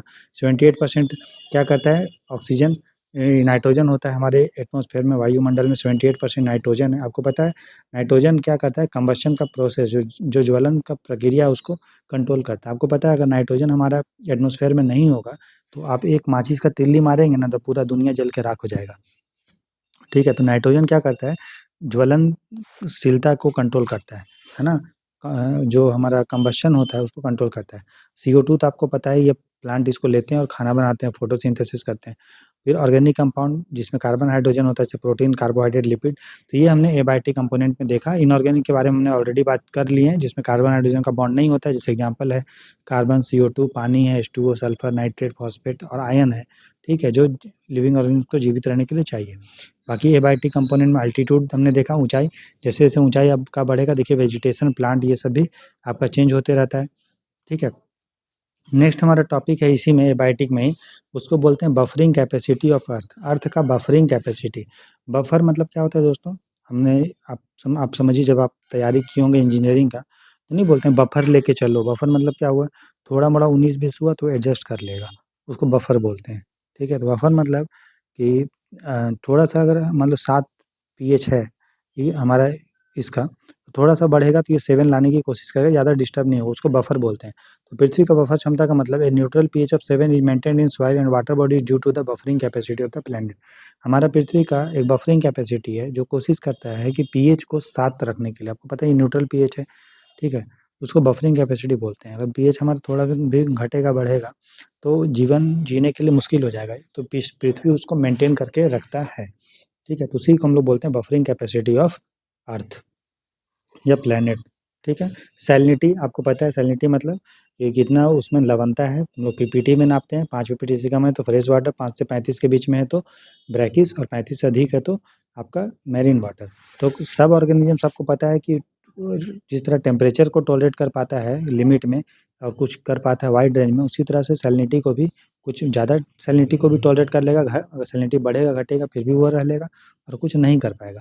ठीक है, खासकर जो मैरीन एनिमल्स होते हैं तो उसको हम लोग स्टेनोहेलाइन बोलते हैं। स्टेनो का मतलब आप समझ लीजिए नैरो, जी एन है ना, एन से नैरो याद कर लीजिए, और हेलाइन मतलब नमक होता है। ठीक है, जैसे हमने वहाँ उसमें थर्मल देखा, थर्मल मतलब तापमान, तो हेलाइन मतलब अन्य जो नैरो रेंज ऑफ लवणता को, सैलिनिटी को टॉलरेट कर लेगा, मतलब नैरो में ही रह पाएगा, थोड़ा सा सैलिनिटी बढ़ा घटा नुकसान होगा, उसको मर जाएगा या छोड़ के भाग जाएगा। और यूरी हेलाइन मतलब जो वाइड रेंज ऑफ सैलिनिटी को टॉलरेट कर लेगा। ठीक है, अब हम देखते हैं कि एबायोटिक कंपोनेंट का टेरेस्ट्रियल ऑटोट्रॉप पे जो अजैविक जो कारक होता है, एबायोटिक हमने देख लिया क्या होता है ना, टेम्परेचर, सैलिनिटी, ये सब। उसका जो टेरेस्ट्रियल ऑटोट्रॉप, ऑटोट्रॉप मतलब टेरेस्ट्रियल मतलब जो स्थल में रह रहे हैं, ऑटो मतलब स्वयं, और ट्रॉप मतलब जहाँ भी, देखो दो वर्ड है, जहाँ भी ट्रॉफ वर्ड लिखा है ना, ट्रॉफ या ट्रॉफिक, इसका मतलब होता है पोषण स्तर, पोषण स्तर या पोषण, न्यूट्रिएंट। तो और ऑटो मतलब स्वयं, तो जो अपना पोषण खुद बना ले रहा है उसको ऑटोट्रॉफ बोलते हैं। मतलब जो अपना खाना खुद बना ले रहा है, पोषक का तो खुद कंप्लीट कर ले रहा है, किसी और पे डिपेंडेंट नहीं है, उसको क्या बोलते हैं, ऑटोट्रॉफ। तो हम लोग देखते हैं कि जो स्वयं पोषी पौधे होते हैं उसको, उस पे एबायोटिक कंपोनेंट मतलब लाइट वाइट पे क्या इम्पैक्ट पड़ता है। तो लाइट सबसे पहले देखते हैं, तो देखो बहुत ही ज़्यादा तीव्र प्रकाश होगा, कोई भी चीज़ का अति जो है बहुत ही नुकसान होता है। तो बहुत ज़्यादा हाई इंटेंसिटी अगर है, देखो ये पेड़ है, ठीक है, इसमें बहुत सारा पत्ता होता है, तना है, बहुत ज़्यादा सूरज का प्रकाश है, तो पेड़ चाहे और, तो पेड़ पत्ता वत्ता पे पड़ेगा। ठीक है, तो पत्ता से जो है, जो टेम्परेचर वो है, टेम्परेचर बढ़ जाएगा उसका, है ना, तो क्या होगा, पानी जो है वो उसका पत्ता से लॉस होने लगेगा। ठीक है, और पत्ता जो है सूख जाएगा। तो पत्ता उससे बचने के लिए क्या करता है, ये अपने पत्ता को झाड़ लेता है। पेड़ जो है उससे बचने के लिए क्या करता है, पत्ता को झाड़ लेता है, और पत्ता का जड़ जो है लंबा होते जाता है, पत्ता का जड़ लंबा हो जाता है, लेकिन ऊपर का जो है, जिसको सूट बोलते हैं, इसको सूट बोलते हैं, जैसे ये मिट्टी है, तो मिट्टी के ऊपर का जो पार्ट होता है, पौधा का भाग होता है, उसको बोला जाता है सूट। और मिट्टी के नीचे का जो भाग होता है उसको बोलते हैं रूट। सूट, रूट, सूट और जड़। तो जब बहुत ज़्यादा हाई इंटेंसिटी होगा प्रकाश का, तो पत्ता जो है, पेड़ जो अपना पत्ता को गिरा देता है, लीव्स को गिरा देता है। ठीक है, तना का ग्रोथ उतना नहीं करने लगता, क्योंकि उसको पता है जो सूर्य जो है पूरा लाइट हमको पानी को खींच लेगा, तो फिर उसको दिक्कत होगा, तो अपना रूट को बढ़ाने लगता है। तो याद रखिए, जब भी लाइट का इंटेंसिटी बहुत ज़्यादा होता है तो शूट का ग्रोथ कम होता है, ठीक है, और रूट का ग्रोथ बढ़ते रहता है। ठीक है, तो extremely high intensity favours root growth more than shoot growth, resulting in increase transpiration. ठीक है, तो इससे ट्रांसपिरेशन बढ़ता है, शॉर्ट स्टेम्स होगा, और जो थिक होगा, जो पत्ता होगा भी, वो मोटा मोटा पत्ता आपको देखने को मिलेगा। देखो याद कीजिए आप मरुस्थल का, डेजर्ट में देखिए कैक्टस वैक्टस देखता है, तो आप देखिए कि उसका ऊपर का लेयर उतना नहीं रहेगा, पत्ता उत्ता बहुत कम होगा, और होगा भी तो मोटा होगा, और उसमें कांटा निकला होगा। ठीक है, और स्टोमेटा बहुत अंदर होता है। क्यों? क्योंकि उसे लॉस होगा, पानी का कम होगा। स्टोमेटा अगर बाहर होगा, मतलब सरफेस पे होगा पत्ता के, तो भाप बन के उड़ जाएगा पानी जो होगा पौधा का, इसलिए उसको बचाने के लिए स्टोमेटा अंदर होता है। ठीक है, और वो जो पत्ता वत्ता होता है वो सब कन्वर्ट हो जाता है उसका कांटा में, और मोटा मोटा पत्ता होता है ताकि पानी का लॉस कम हो, और उसका जड़ बहुत लंबा होता है। तो वही हम बता रहे हैं कि जब ये इंटेंसिटी लाइट का अधिक होगा तो जड़ का वृद्धि अधिक होता है तने की तुलना में, क्योंकि वाष्पोत्सर्जन अधिक होगा, ट्रांसपिरेशन, तो उसके कारण तना छोटा कर होना पड़ता है, पत्ता छोटा और मोटा हो जाता है। वहीं अगर इंटेंसिटी लाइट का कम है, ठीक है, तो आप देखिए अब ये उसमें फूल वूल अच्छा से आएगा, है ना, और पत्ता उत्ता भी बढ़िया से आएगा। ठीक है, तो लाइट इंटेंसिटी जो है जितना पौधा को चाहिए उतना ही ज़रूरी है। ठीक है, मिनिमम उतना होना ही चाहिए, अगर उससे भी लाइट इंटेंसिटी कम हो जाएगा तो क्या होगा, पौधा का ग्रोथ रुक जाएगा, क्योंकि पौधा को बढ़ने के लिए प्रकाश तो चाहिए। अब देखिए जिस एरिया में लाइट अगर नहीं पड़ता है, या कुछ अगर आपके घर पे कोई गमला होगा उसको रूम पे रखिए, अब देखिए कुछ दिन बाद वो मुरझा जाएगा। क्यों? क्योंकि उसको फोटोसिंथेसिस करने के लिए नहीं हो पा रहा है। तो CO2 जो है वो, क्योंकि पौधा जो है, फोटोसिंथेसिस प्रकाश संश्लेषण कैसे करेगा? प्रकाश के प्रेजेंस में अगर नहीं मिलेगा उसको प्रकाश, तो CO2 उसमें बॉडी में बढ़ते जाएगा पौधा में, और वो फिर सूख जाएगा, ठीक है? तो ये लाइट का है। याद रखिए, जो फोटोसिंथेसिस होता है उसमें सबसे ज़्यादा जो इफेक्टिव, आपको पता है लाइट में अलग-अलग कलर होता है, violet, indigo, blue, green, yellow और रेड, जिसको हम लोग विबिग्योर से याद करते थे, है ना? तो उसमें भी रेड और ब्लू जो लाइट होता है, वो सबसे ज़्यादा फोटोसिंथेसिस उसमें सबसे ज़्यादा रेड लाइट में और ब्लू लाइट में होता है। इसलिए मैक्सिमम जो पेड़-पौधा होता है, उसका पत्ता-वत्ता आप देखिएगा तो रेड और ब्लू कलर का उसका जो है तो जो प्लांट ब्लू लाइट में, ये आपको याद रखना है कि जो प्लांट आपका ब्लू लाइट में होगा, वो प्लांट आपका छोटा होता है। वहीं प्लांट अगर रेड लाइट में होगा, तो उसका जो होता है वो इलोंगेटेड होता है। याद रखिएगा, एकदम याद रखना है आपको कि नीला रोशनी में जो पौधा उगाया जाता है वो छोटा होगा आपका, और लाल रेड लाइट में अगर कोई पौधा उगाइएगा तो उसका लंबा होगा। ये आपको थोड़ा ध्यान रखना है। वहीं अगर अल्ट्रावायलेट लाइट में अगर पौधा उगाएँगे तो वो बौना पौधा रह जाएगा, ड्वार्फ रह जाएगा। ये आपको ध्यान रखना है, याद करना है आपको, ठीक है? तो ये हो गया हम लोग देखिए एबायोटिक कंपाउंड लिमिटिंग फैक्टर में पहला हमने देखा टेम्परेचर, मतलब सॉरी लाइट देखा। दूसरा है हमारा फ्रोस्ट। फ्रोस्ट मतलब होता है बर्फ, आप समझ लीजिए, या फिर आप समझ लीजिए तुषार इसको बोलते हैं। जैसे पानी का जमना। तो मान लीजिए दोस्तों मिट्टी है, मिट्टी में आपको पानी है, जब पानी अगल-बगल टेम्परेचर ठंडा के समय टेम्परेचर बहुत कम हो जाता है, तो मिट्टी में जो पानी वो जम जाएगा, तो पौधा को फिर दिक्कत होने लगेगा, क्योंकि पौधा को पानी नहीं मिले, पौधा पानी ले ही नहीं पाएगा, वो पानी जम चुका है। तो तुषार जो होता है, फ्रोस्ट मिट्टी की नमी को जमा देता है, तो जब plants are unable to uptake water when their roots and plant surface freeze into ice. तो जब जड़ें और पौधे की सतह बर्फ बन जाती है, तो पौधे जल अवशोषित नहीं कर पाते हैं। तो this leads to increase concentration of salt and dehydration inside soil. इसके कारण कोशिकाओं में लवणों की सांद्रता बढ़ती है और निर्जलीकरण होता है। Frost also promotes growth of moulds and various plant disease. अब फ्रोस्ट होगा तो उससे फफूंद भी जन्म लेता है, फंगस भी होता है, और बहुत सारा बीमारी भी हो सकता है। उसी तरह बर्फ़ के बारे में भी देखिए, तो बर्फ़ भी होगा तो वो भी नुकसान है। टेम्परेचर कम हो जाएगा, टेम्परेचर कम हो जाएगा, ठीक है? राइट? तो ये नुकसान हमारा हो जाता है। प्लस ये भी याद रखिए, अगर कहीं बर्फ़ होगा, बर्फ़ मान लीजिए जम गया, ठीक है? बर्फ़ अगर जम गया तो प्लांट ग्रोथ नहीं हो पाएगा। लेकिन बर्फ़ जमने से ये भी फ़ायदा होता है, अगर बर्फ़ जमा हुआ है तो मिट्टी, नीचे का मिट्टी जो है वो बच जाएगा। क्योंकि ये जो बर्फ़ है, वो ऊपर एक लेयर बना देती है, ठीक है? और उसके नीचे फिर टेम्परेचर नहीं हो पाएगा। तो यह कंबल की तरह कार्य करता है कौन? हिम। अत अत तापमान को, टेम्परेचर को अत्यधिक गिरने से रोकता है और पौधा को ठंड से बचाता है, क्योंकि उसके ऊपर एक बर्फ का लेयर हो जाता है। मतलब ठंडा कर रहा है लेकिन ऊपर लेयर है, तो और ठंडा वो नहीं करेगा, क्योंकि ऊपर जो है वो कवर कर दिया है, ठीक है? लेकिन नुकसान भी है, अगर पौधा पे और भी अगर अधिक बर्फ अगर जम गया, ठीक है, तो भारी हो जाएगा पौधा का, जड़-वड़ भी टूट सकता है, और उसका जो है टहनी-वहनी भी, ब्रांच भी टूट सकता है। फिर टेम्परेचर के बारे में देखेंगे, तो मैंने बताया हाई टेम्परेचर जो होता है तो नुकसान होगा, क्योंकि बहुत ही ज़्यादा उसमें प्रोटोप्लाज़्मिक प्रोटीन बनने लगता है, ठीक है? तो फिर जब हाई टेम्परेचर होगा तो पौधा को पानी का लॉस होने लगेगा, और उसमें प्रोटोप्लाज़्मिक कोआगुलेशन होने लगता है प्रोटीन का, तो मर जाता है। कुछ बैक्टीरिया हाई टेम्परेचर को टॉलरेट कर सकते हैं। प्रोटोप्लाज़्मिक जो है प्रोटीन के कारण, दैट डू नॉट कोआगुलेट। लेकिन हाई टेम्परेचर होने से, मान लीजिए नीचे से आप पौधा को पानी दे रहे हैं, लेकिन टेम्परेचर इतना ज़्यादा है कि जितना पानी आप दे रहे हैं वो उड़ ही आ रहा है, ठीक है? तो फोटोसिंथेसिस भी वो नहीं कर पाएगा, पौधा से लॉस भी पानी का बहुत होगा। तो ये नुकसान हो जाएगा हाई टेम्परेचर होने से। इससे पौधा में पानी की कमी हो जाएगा, निर्जलीकरण, डेसिकेशन इसको बोलते हो जाएगा, और धीरे-धीरे मॉइस्चर का कमी होगा, पौधा मर भी सकता है। उसी तरह से नाइट्रोजन भी न्यूट्रिएंट फैक्टर है, नाइट्रोजन प्लांट को चाहिए जीवित रहने के लिए, ठीक है? नेचुरल तरह से भी नाइट्रोजन मिलता है, ठीक है? जो आपका मिट्टी के प्लांट-व्लांट जो है जिसमें लेगुमिनस होते हैं, उस ठीक है, बैक्टीरिया नाइट्रोजन फिक्सेशन करता है, और एग्रीकल्चर में हम लोग जब यूरिया ये सब डालते हैं तो उससे भी नाइट्रोजन हमको मिलता है, तो नाइट्रोजन भी प्लांट के ग्रोथ के लिए बहुत ज़रूरी है। फिर एक कॉन्सेप्ट होता है डाई बैक।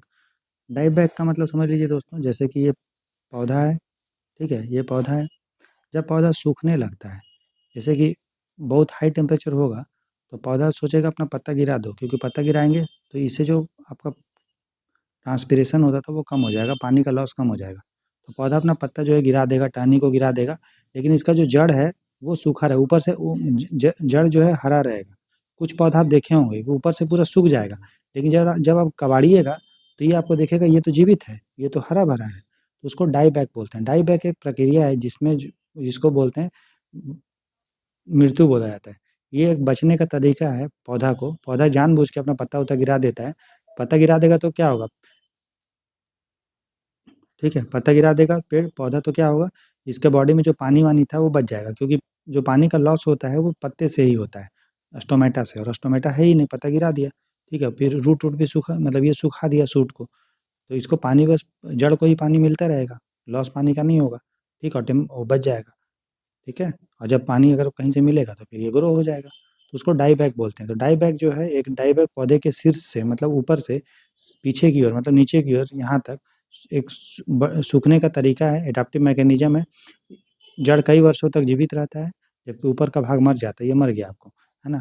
एग्जाम्पल है, जैसे साल का पेड़ ऐसा करता है, रेड सैंडल और सिल्क कॉटन पेड़ ऐसा करता है, ठीक है? बाकी ए बायोटिक कंपोनेंट में हमने आपको बताया, प्राइमरी प्रोड्यूसर ऑटोट्रोफ होता है जो खाना खुद बनाता है, ठीक है? फोटोसिंथेसिस के द्वारा कुछ बैक्टीरिया होते हैं जो केमिकल के द्वारा भी खाना बना लेता है। उस सनलाइट, अगर मान लीजिए कोई ओशियन है, ये समुद्र है, समुद्र में अगर ऊपर का पेड़ पौधा है तब तो खाना बना लेगा, लेकिन जो गहराई में है उसको तो मिलेगा ही नहीं, सनलाइट नहीं पहुँचेगा ऊपर से। तो ये जो बैक्टीरिया वैक्टीरिया कुछ होते हैं, वो केमिकल के द्वारा खाना बना लेता है, खासकर सल्फर डाइऑक्साइड जो रहता है ओशियन में, उसके द्वारा, उसको हम लोग कीमोट्रॉप्स बोलते हैं। क्या बोलते हैं? कीमोट्रॉप, जो, समझे? तो वो भी प्राइमरी प्रोड्यूसर ही कहलाता है। तो प्राइमरी प्रोड्यूसर जो मेनली होता है वो सनलाइट के प्रेजेंस में खाना बना लेता है, ठीक है? जैसे उसमें bacteria, green plant, cyanobacteria, blue green अलगी, इसके अलावा कीमोट्रॉप्स भी होता है, उसको भी प्राइमरी प्रोड्यूसर में हम लोग रखते हैं। वो कीमोसिंथेसिस करता है। फोटो मतलब सनलाइट होता है, सनलाइट के प्रेजेंस में सिंथेसिस नहीं कर रहा है, वो केमिकल के द्वारा सिंथेसिस कर रहा है, सल्फर डाइऑक्साइड के प्रेजेंस में खाना बना ले रहा है, इसलिए उसको कीमोसिंथेसिस बोलते हैं। फिलहाल यहाँ पे फोटोसिंथेसिस के बारे में लिखा हुआ है, प्रकाश संश्लेषण करते हैं। एक्वाटिक इकोसिस्टम में भी देखेंगे तो उसमें जो अलगी होता है वो भी हमारा, जिसको प्लैंकटन बोलते हैं, वो भी प्राइमरी प्रोड्यूसर होता है, प्लवक, ठीक है? फिर अगर कंज्यूमर या हेटेरोट्रॉप्स बोले, हेटेरो का मतलब होता है दोस्तों जो दूसरे को खा रहा है, ट्रॉप मतलब खाना, हेटेरो मतलब खुद स्वयं खाना नहीं बना रहा, परपोषी, या उसको उपभोक्ता भी बोलते हैं। ये खुद खाना अपना नहीं बना सकता है, दूसरे पे डिपेंडेंट होता है, ठीक है? प्लांट या एनिमल।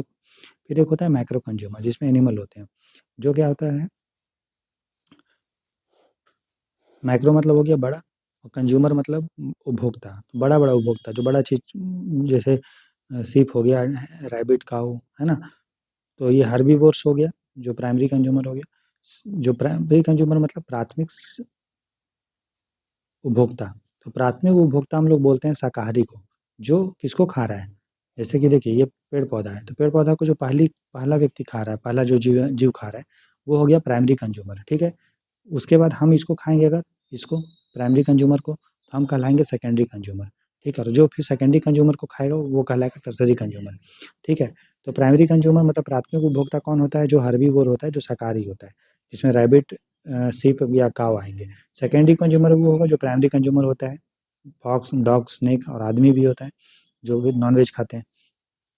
कार्निवोर जो होता है, जो लिविंग मतलब जो प्राइमरी और सेकेंडरी दोनों खाता है। मैक्सिमम जो है जैसे शेर, शेर प्राइमरी भी खा लेगा, ठीक है? जैसे इस भी ये भी खा लेगा, भेड़-वेड़ भी खा लेगा, और सेकेंडरी भी खा लेगा, जो जैसे चीता है, चीता इसको खा रहा है, तो चीता को भी शेर खा सकता है, या लोमड़ी है, लोमड़ी गाय-बैल को खा रहा है, तो उसको भी खा लेगा, तो उसको हम लोग बोलते हैं टर्सरी कंज्यूमर, या उसको कार्निवोर भी बोला जाता है, ठीक है? टर्सरी बेसिकली टर्सरी कंज्यूमर बोलते हैं। ओमनिवोर जो होता है जो दोनों खाता है, प्लांट एनिमल दोनों खाता है, ठीक है? अच्छा, उसके बाद तो ये हो गया माइक्रो कंज्यूमर, जो बड़ा-बड़ा मतलब बड़े उपभोक्ता। दूसरा होता है माइक्रो कंज्यूमर, वो भी खा रहा है लेकिन छोटा-छोटा चीज़, जैसे बैक्टीरिया वैक्टीरिया हो गया, ठीक है? अर्थवर्म हो गया, तो उसको उसमें अलग-अलग है, जैसे फैगोट्रॉप्स। फैगोट्रॉप्स क्या करता है, जो ऑर्गेनिक मैटर होता है, ठीक है? उसको खा लेता है, निगल लेता है, उसको फैगोट्रॉप्स बोलते हैं, ठीक है? फिर एक होता है ऑस्मोट्रॉप्स। ऑस्मोट्रॉप्स क्या होता है, डायरेक्ट नहीं खाता है, जैसे मान लीजिए ये कचड़ा है या कुछ भी है, तो फैगोट्रॉप जो होगा वो डायरेक्ट इसको खा लेगा, निगल लेगा। एक होता है आपका ऑस्मोट्रॉप्स। ऑस्मोट्रॉप क्या करेगा, ये ऑस्मोट्रॉप्स है, ये अपना बॉडी से केमिकल को जनरेट करके इसको गलाएगा, गलाएगा, गलाएगा। फिर ऑस्मोसिस के द्वारा, ठीक है, और परासरण के द्वारा उसको अपने बॉडी में एब्जॉर्ब कर लेगा, तो उसको ऑस्मोट्रॉप्स बोलते हैं। ट्रॉप मतलब होता है खाना, पोषण, और ऑस्मो मतलब ऑस्मोसिस के द्वारा, फैगो मतलब निगलना, और ट्रॉप मतलब डायरेक्ट निकल जा रहा है। फिर है सैप्रोट्रॉप्स। सैप्रोट्रॉप्स मतलब डिकम्पोजर बोलते हैं इसको, जैसे बैक्टीरिया, फंगस आता है, मशरूम, ये सब, ठीक है? आप घटक भी बोला जाता है इसको। तो वो क्या करता है, डेड ऑर्गेनिक मैटर को तोड़ता है, उसके बाद उसको खाता है। अर्थवर्म हो गया, नीमाटोड्स एंड आर्थ्रोपोड, ये सब डेट्रिटिवोर है। डेट्रिटिवोर मतलब मरा हुआ चीज़ को डायरेक्ट खा लेता है, डेट्रिटस जिसको बोलते हैं। तो केचुआ हो गया, नीमाटोड, आर्थ्रोपोड डेट्रिटिवोर होते हैं, ये मृत पदार्थ खाकर अपघटन में सहायता करते हैं। ठीक है, तो ये सब हो गया डिकम्पोजर्स, ये सब माइक्रो कंज्यूमर्स, ये सब ठीक है। ओके दोस्तों, तो ये हम लोगों ने जो एमसीक्यू का जो था, ठीक है, टॉपिक, वो हम लोगों ने कर लिया। अब हम लोग जल्दी जल्दी एमसीक्यू को करते हैं, ठीक है। ये आपको समझ में सब आ जाएगा। अब इसको जो है आप जल्दी जल्दी आराम से बना लेंगे। यहाँ पे हम दोनों क्वेश्चन खोलेंगे तो छोटा हो जाएगा, ठीक है। चलो खोल देते हैं आपके लिए, ठीक है। सॉल्यूशन हम फटाफट बता दे रहे हैं, ठीक है। आप ये खुद से भी कर सकते हैं, ठीक है। हमने क्योंकि पूरा सिलेबस पढ़ा दिया है, जल्दी जल्दी हो जाएगा, आपको देख लेते हैं। बोल रहा है कि इकोसिस्टम के बारे में कौन सा सही है ना। बोल रहा है मैंग्रोव इकोसिस्टम जो है वो ब्रैकिश वाटर है, हमने देखा, ठीक है ये, ठीक है। फिर बोल रहा है फ्लोइंग वाटर इकोसिस्टम में वो फ्रेश वाटर इकोसिस्टम का पार्ट है, सही है। फिर एक्वेरियम बोल रहा है नेचुरल नहीं, एक्वेरियम जो है मरा हुआ होता है, मतलब मैन मेड होता है, गलत हो गया, ठीक है। फिर बोल रहा है मैरीन इकोसिस्टम में कोरल रीफ होता है, एस्चुरी होता है, सही है। तो तीनों सही है, आंसर हो जाएगा 1 to 4, ठीक है। समझ में आ गया। तो देखो पढ़ाने के बाद कितना जल्दी हो गया। दूसरा क्वेश्चन देखते हैं, हिंदी वाला, इसमें खोलेंगे तो छोटा हो जाएगा, इसलिए मैं नहीं खोल रहा हूँ दोस्तों, खोल देता हूँ, चलो लैपटॉप में देख लीजिएगा। दूसरा क्वेश्चन है, बोल रहा है with reference to limiting factor के बारे में है, ठीक है। बोल रहा है in tropical evergreen forest excessive soil erosion often lead to nutrient, हाँ बोल रहा है सॉइल इरोजन होने के कारण न्यूट्रिएंट का कमी हो जाता है, सही है। बोल रहा है टुंड्रा में, ठीक है, लो टेम्परेचर होने के कारण प्राइमरी लिमिटिंग फैक्टर, टुंड्रा में मैंने बताया ठंडा एरिया है, टेम्परेचर कम होता है, सही है। फिर बोल रहा है इन डेंस फॉरेस्ट सनलाइट होने के कारण सीड जो होता है, सनलाइट की कमी होने के कारण, डेंस मतलब घना जल में, मैंने बताया सनलाइट नहीं पहुंच पाता है, तो सीड अच्छे से ग्रो नहीं हो पाएगा, सही है। फिर बोल रहा है in desert ecosystem high wind velocity is only limiting, बोल रहा है कि डेजर्ट में सिर्फ हाई विंड वेलोसिटी, उच्च जो हमारा तेज हवा, वही एकमात्र सीमित कारण, नहीं वहाँ तो हवा तो तेज चलता ही है, इसके अलावा टेम्परेचर भी तो वहाँ बहुत ज़्यादा है, पानी का भी तो कमी है, तो बहुत सारा कारण है, इसलिए सिर्फ वही नहीं है, ओनली नहीं है ना, और भी बहुत सारा है। तो आंसर क्या हो जाएगा 1 to 3, ये हो गया। क्वेश्चन नंबर 3 देखते हैं। बोल रहा है कि every habitat is an environment, हाँ सभी हैबिटेट इन्वायरमेंट होते, सही है, but every environment is not habitat, सही है। फिर बोल रहा है habitat always has life, habitat में लाइफ होता है, वेयर एज इन्वायरमेंट में और मे नॉट हैव लाइफ, ठीक है। बोल रहा है habitat resembles the preferences of a single स्पीसी, बोल रहा है हैबिटेट में जनरली एक स्पीसी रहता है, बल्कि इन्वायरमेंट में बहुत सारा, हाँ ठीक है। फिर habitat determine the characteristic of the environment, बोल रहा है हैबिटेट के कारण इन्वायरमेंट का विशेषता पता चलता है, उल्टा बोल दिया। हमने क्या देखा कि इन्वायरमेंट जो है उसके कारण हैबिटेट का पता चलता है, डिटरमाइन करता है। हैबिटेट जो है वो पर्यावरण के गुण का निर्धारण नहीं करता है, पर्यावरण है वो हैबिटेट का जो है निर्धारण करता है, पर्यावास का, है ना। तो इसलिए ये गलत हो गया। बाकी 1 to 3 सही है। तो बोला कितने स्टेटमेंट सही है, 3 स्टेटमेंट, तो आंसर क्या हो जाएगा, केवल 3, ठीक है। चलिए आगे देखते हैं। क्वेश्चन नंबर 4, और which of the following statement correctly describe zonation pattern, हमने देखा लैटिट्यूड जोनेशन, और हमने वो भी देखा अल्टीट्यूड। तो बोला vertical zonation mainly occur mainly due to change in the altitude and consequent change in temperature, हमने देखा वर्टिकल जोनेशन, ठीक है, टेम्परेचर पे डिपेंडेंट होता है, सही है। फिर बोल रहा है कि latitude zonation from equator to poles includes a shift from tropical rain forest to tundra, ये भी देखे कि जो लैटिट्यूड में ट्रॉपिकल से टुंड्रा शिफ्ट होता है, ठीक है। बोला snow and ice appear earlier in the latitude zonation than in the vertical, देखो स्नो और आइस जो है लैटिट्यूड में लेट से मिला ना, स्नो और आइस तो हमको पोल की तरफ मिला, लेकिन जब वर्टिकल में हम लोग देखेंगे तो वो तो तुरंत ही हाइट पे मिल गया था, ठीक है। इसीलिए ये वाला जो है वो गलत होगा। फिर बोल रहा है needle shape lips are characteristic of both vertical and latitude, जो नीडल शेप लिप था वो ठंडा एरिया मिलता है, ठंडा मतलब दोनों हो सकता है, टुंड्रा भी हो सकता है और हाइट पे भी, और जब हम पोल की तरफ जाएंगे तो भी हो सकता है ना, वो वाला। तो ये भी सही है, तो तीनों सही है, 1 2 एंड 4 होगा, बी होगा, क्लियर है। चलिए नेक्स्ट है क्वेश्चन नंबर 5, बोल रहा है, अब हिंदी में भी पढ़ते रहिएगा। बोला abiotic component determine the existence and distribution of organisms more strongly than biotic, मैंने बताया एबायोटिक ज़्यादा इम्पैक्ट करता है बायोटिक की तुलना में, कि कहीं पे क्या होगा, हमने देखा टेम्परेचर वेम्परेचर के हिसाब से हमने देखा था, सही है ये। फिर बोल रहा है soil pH sunlight and minerals nutrient are example of abiotic, ठीक है। बोला biotic component play no role, गलत बात है, रोल प्ले करता है लेकिन एबायोटिक से कम, ठीक है। फिर बोला a change in the single by abiotic factor can alter, मैंने बताया एबायोटिक फैक्टर में अगर चेंज हो जाएगा तो पूरे अल्टर कर सकता है, ऐसा नहीं बोल रहा कि करेगा ही, पूरे इकोसिस्टम के फंक्शन को अल्टर कर सकता है कि नहीं। मान लीजिए टेम्परेचर एरिया का कहीं बढ़ जाए, ठीक है, तो वहाँ पूरा इकोसिस्टम तहस नहस हो सकता है, ठीक है, या फिर कहीं पे पीएच अगर बढ़ जाए या पीएच कम हो जाए, है ना, या सैलिनिटी कम हो जाए, ये सब हमने देखा, तो आंसर क्या हो जाएगा 1, 2 एंड 4। ऐसा नहीं बोल रहा है कि होगा ही होगा, कैन अल्टर क्या होता है, कर सकता है। देखिए हिंदी में पढ़ लीजिए, किसी भी एक अजैविक कारक में परिवर्तन से पारिस्थितिक तंत्र की संपूर्ण कार्य प्रणाली बदल सकती है। हाँ बदल सकती है, कोई इसमें डाउट नहीं है। नेक्स्ट क्वेश्चन, क्वेश्चन नंबर 6 बोल रहा है, हिंदी में भी पढ़ते रहिएगा दोस्तों, हम हिंदी नहीं पढ़ रहे हैं क्योंकि फिर टाइम लगेगा ना, तो आप साथ में खुला हुआ है तो हिंदी मीडियम वाला ही पढ़ते रहिएगा, बाकी हम एक्सप्लेन तो कर ही दिए हिंदी इंग्लिश दोनों में। और organic substances like proteins and lipids are considered abiotic component. Organic substance जो बोल रहा है कि प्रोटीन और लिपिड जो होता है वो आपका एबायोटिक कंपोनेंट होता है। तो हमने देखा कि भाई प्रोटीन और जो लिपिड है वो बायोटिक है ना, जो वाटर वाटर है वो एबायोटिक है, इसलिए ये गलत होगा। फिर बोला carbon dioxide and water classify inorganic, हाँ इनऑर्गेनिक तो है क्योंकि इसमें कार्बन और हाइड्रोजन का बॉन्ड नहीं है, और ये तो ये सही हो गया, ठीक है, तो पहला गलत हो गया, दूसरा सही।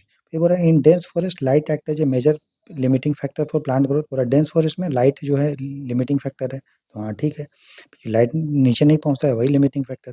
फिर बोल रहा है decomposers recycle nutrient back into the abiotic environment. बोल रहा है डिकम्पोजर क्या करता है, न्यूट्रिएंट को रिसाइकल करके एबायोटिक इन्वायरमेंट, एबायोटिक मतलब हवा में पानी में उसको वापस भेज देता है, तो ठीक है कोई डाउट नहीं है।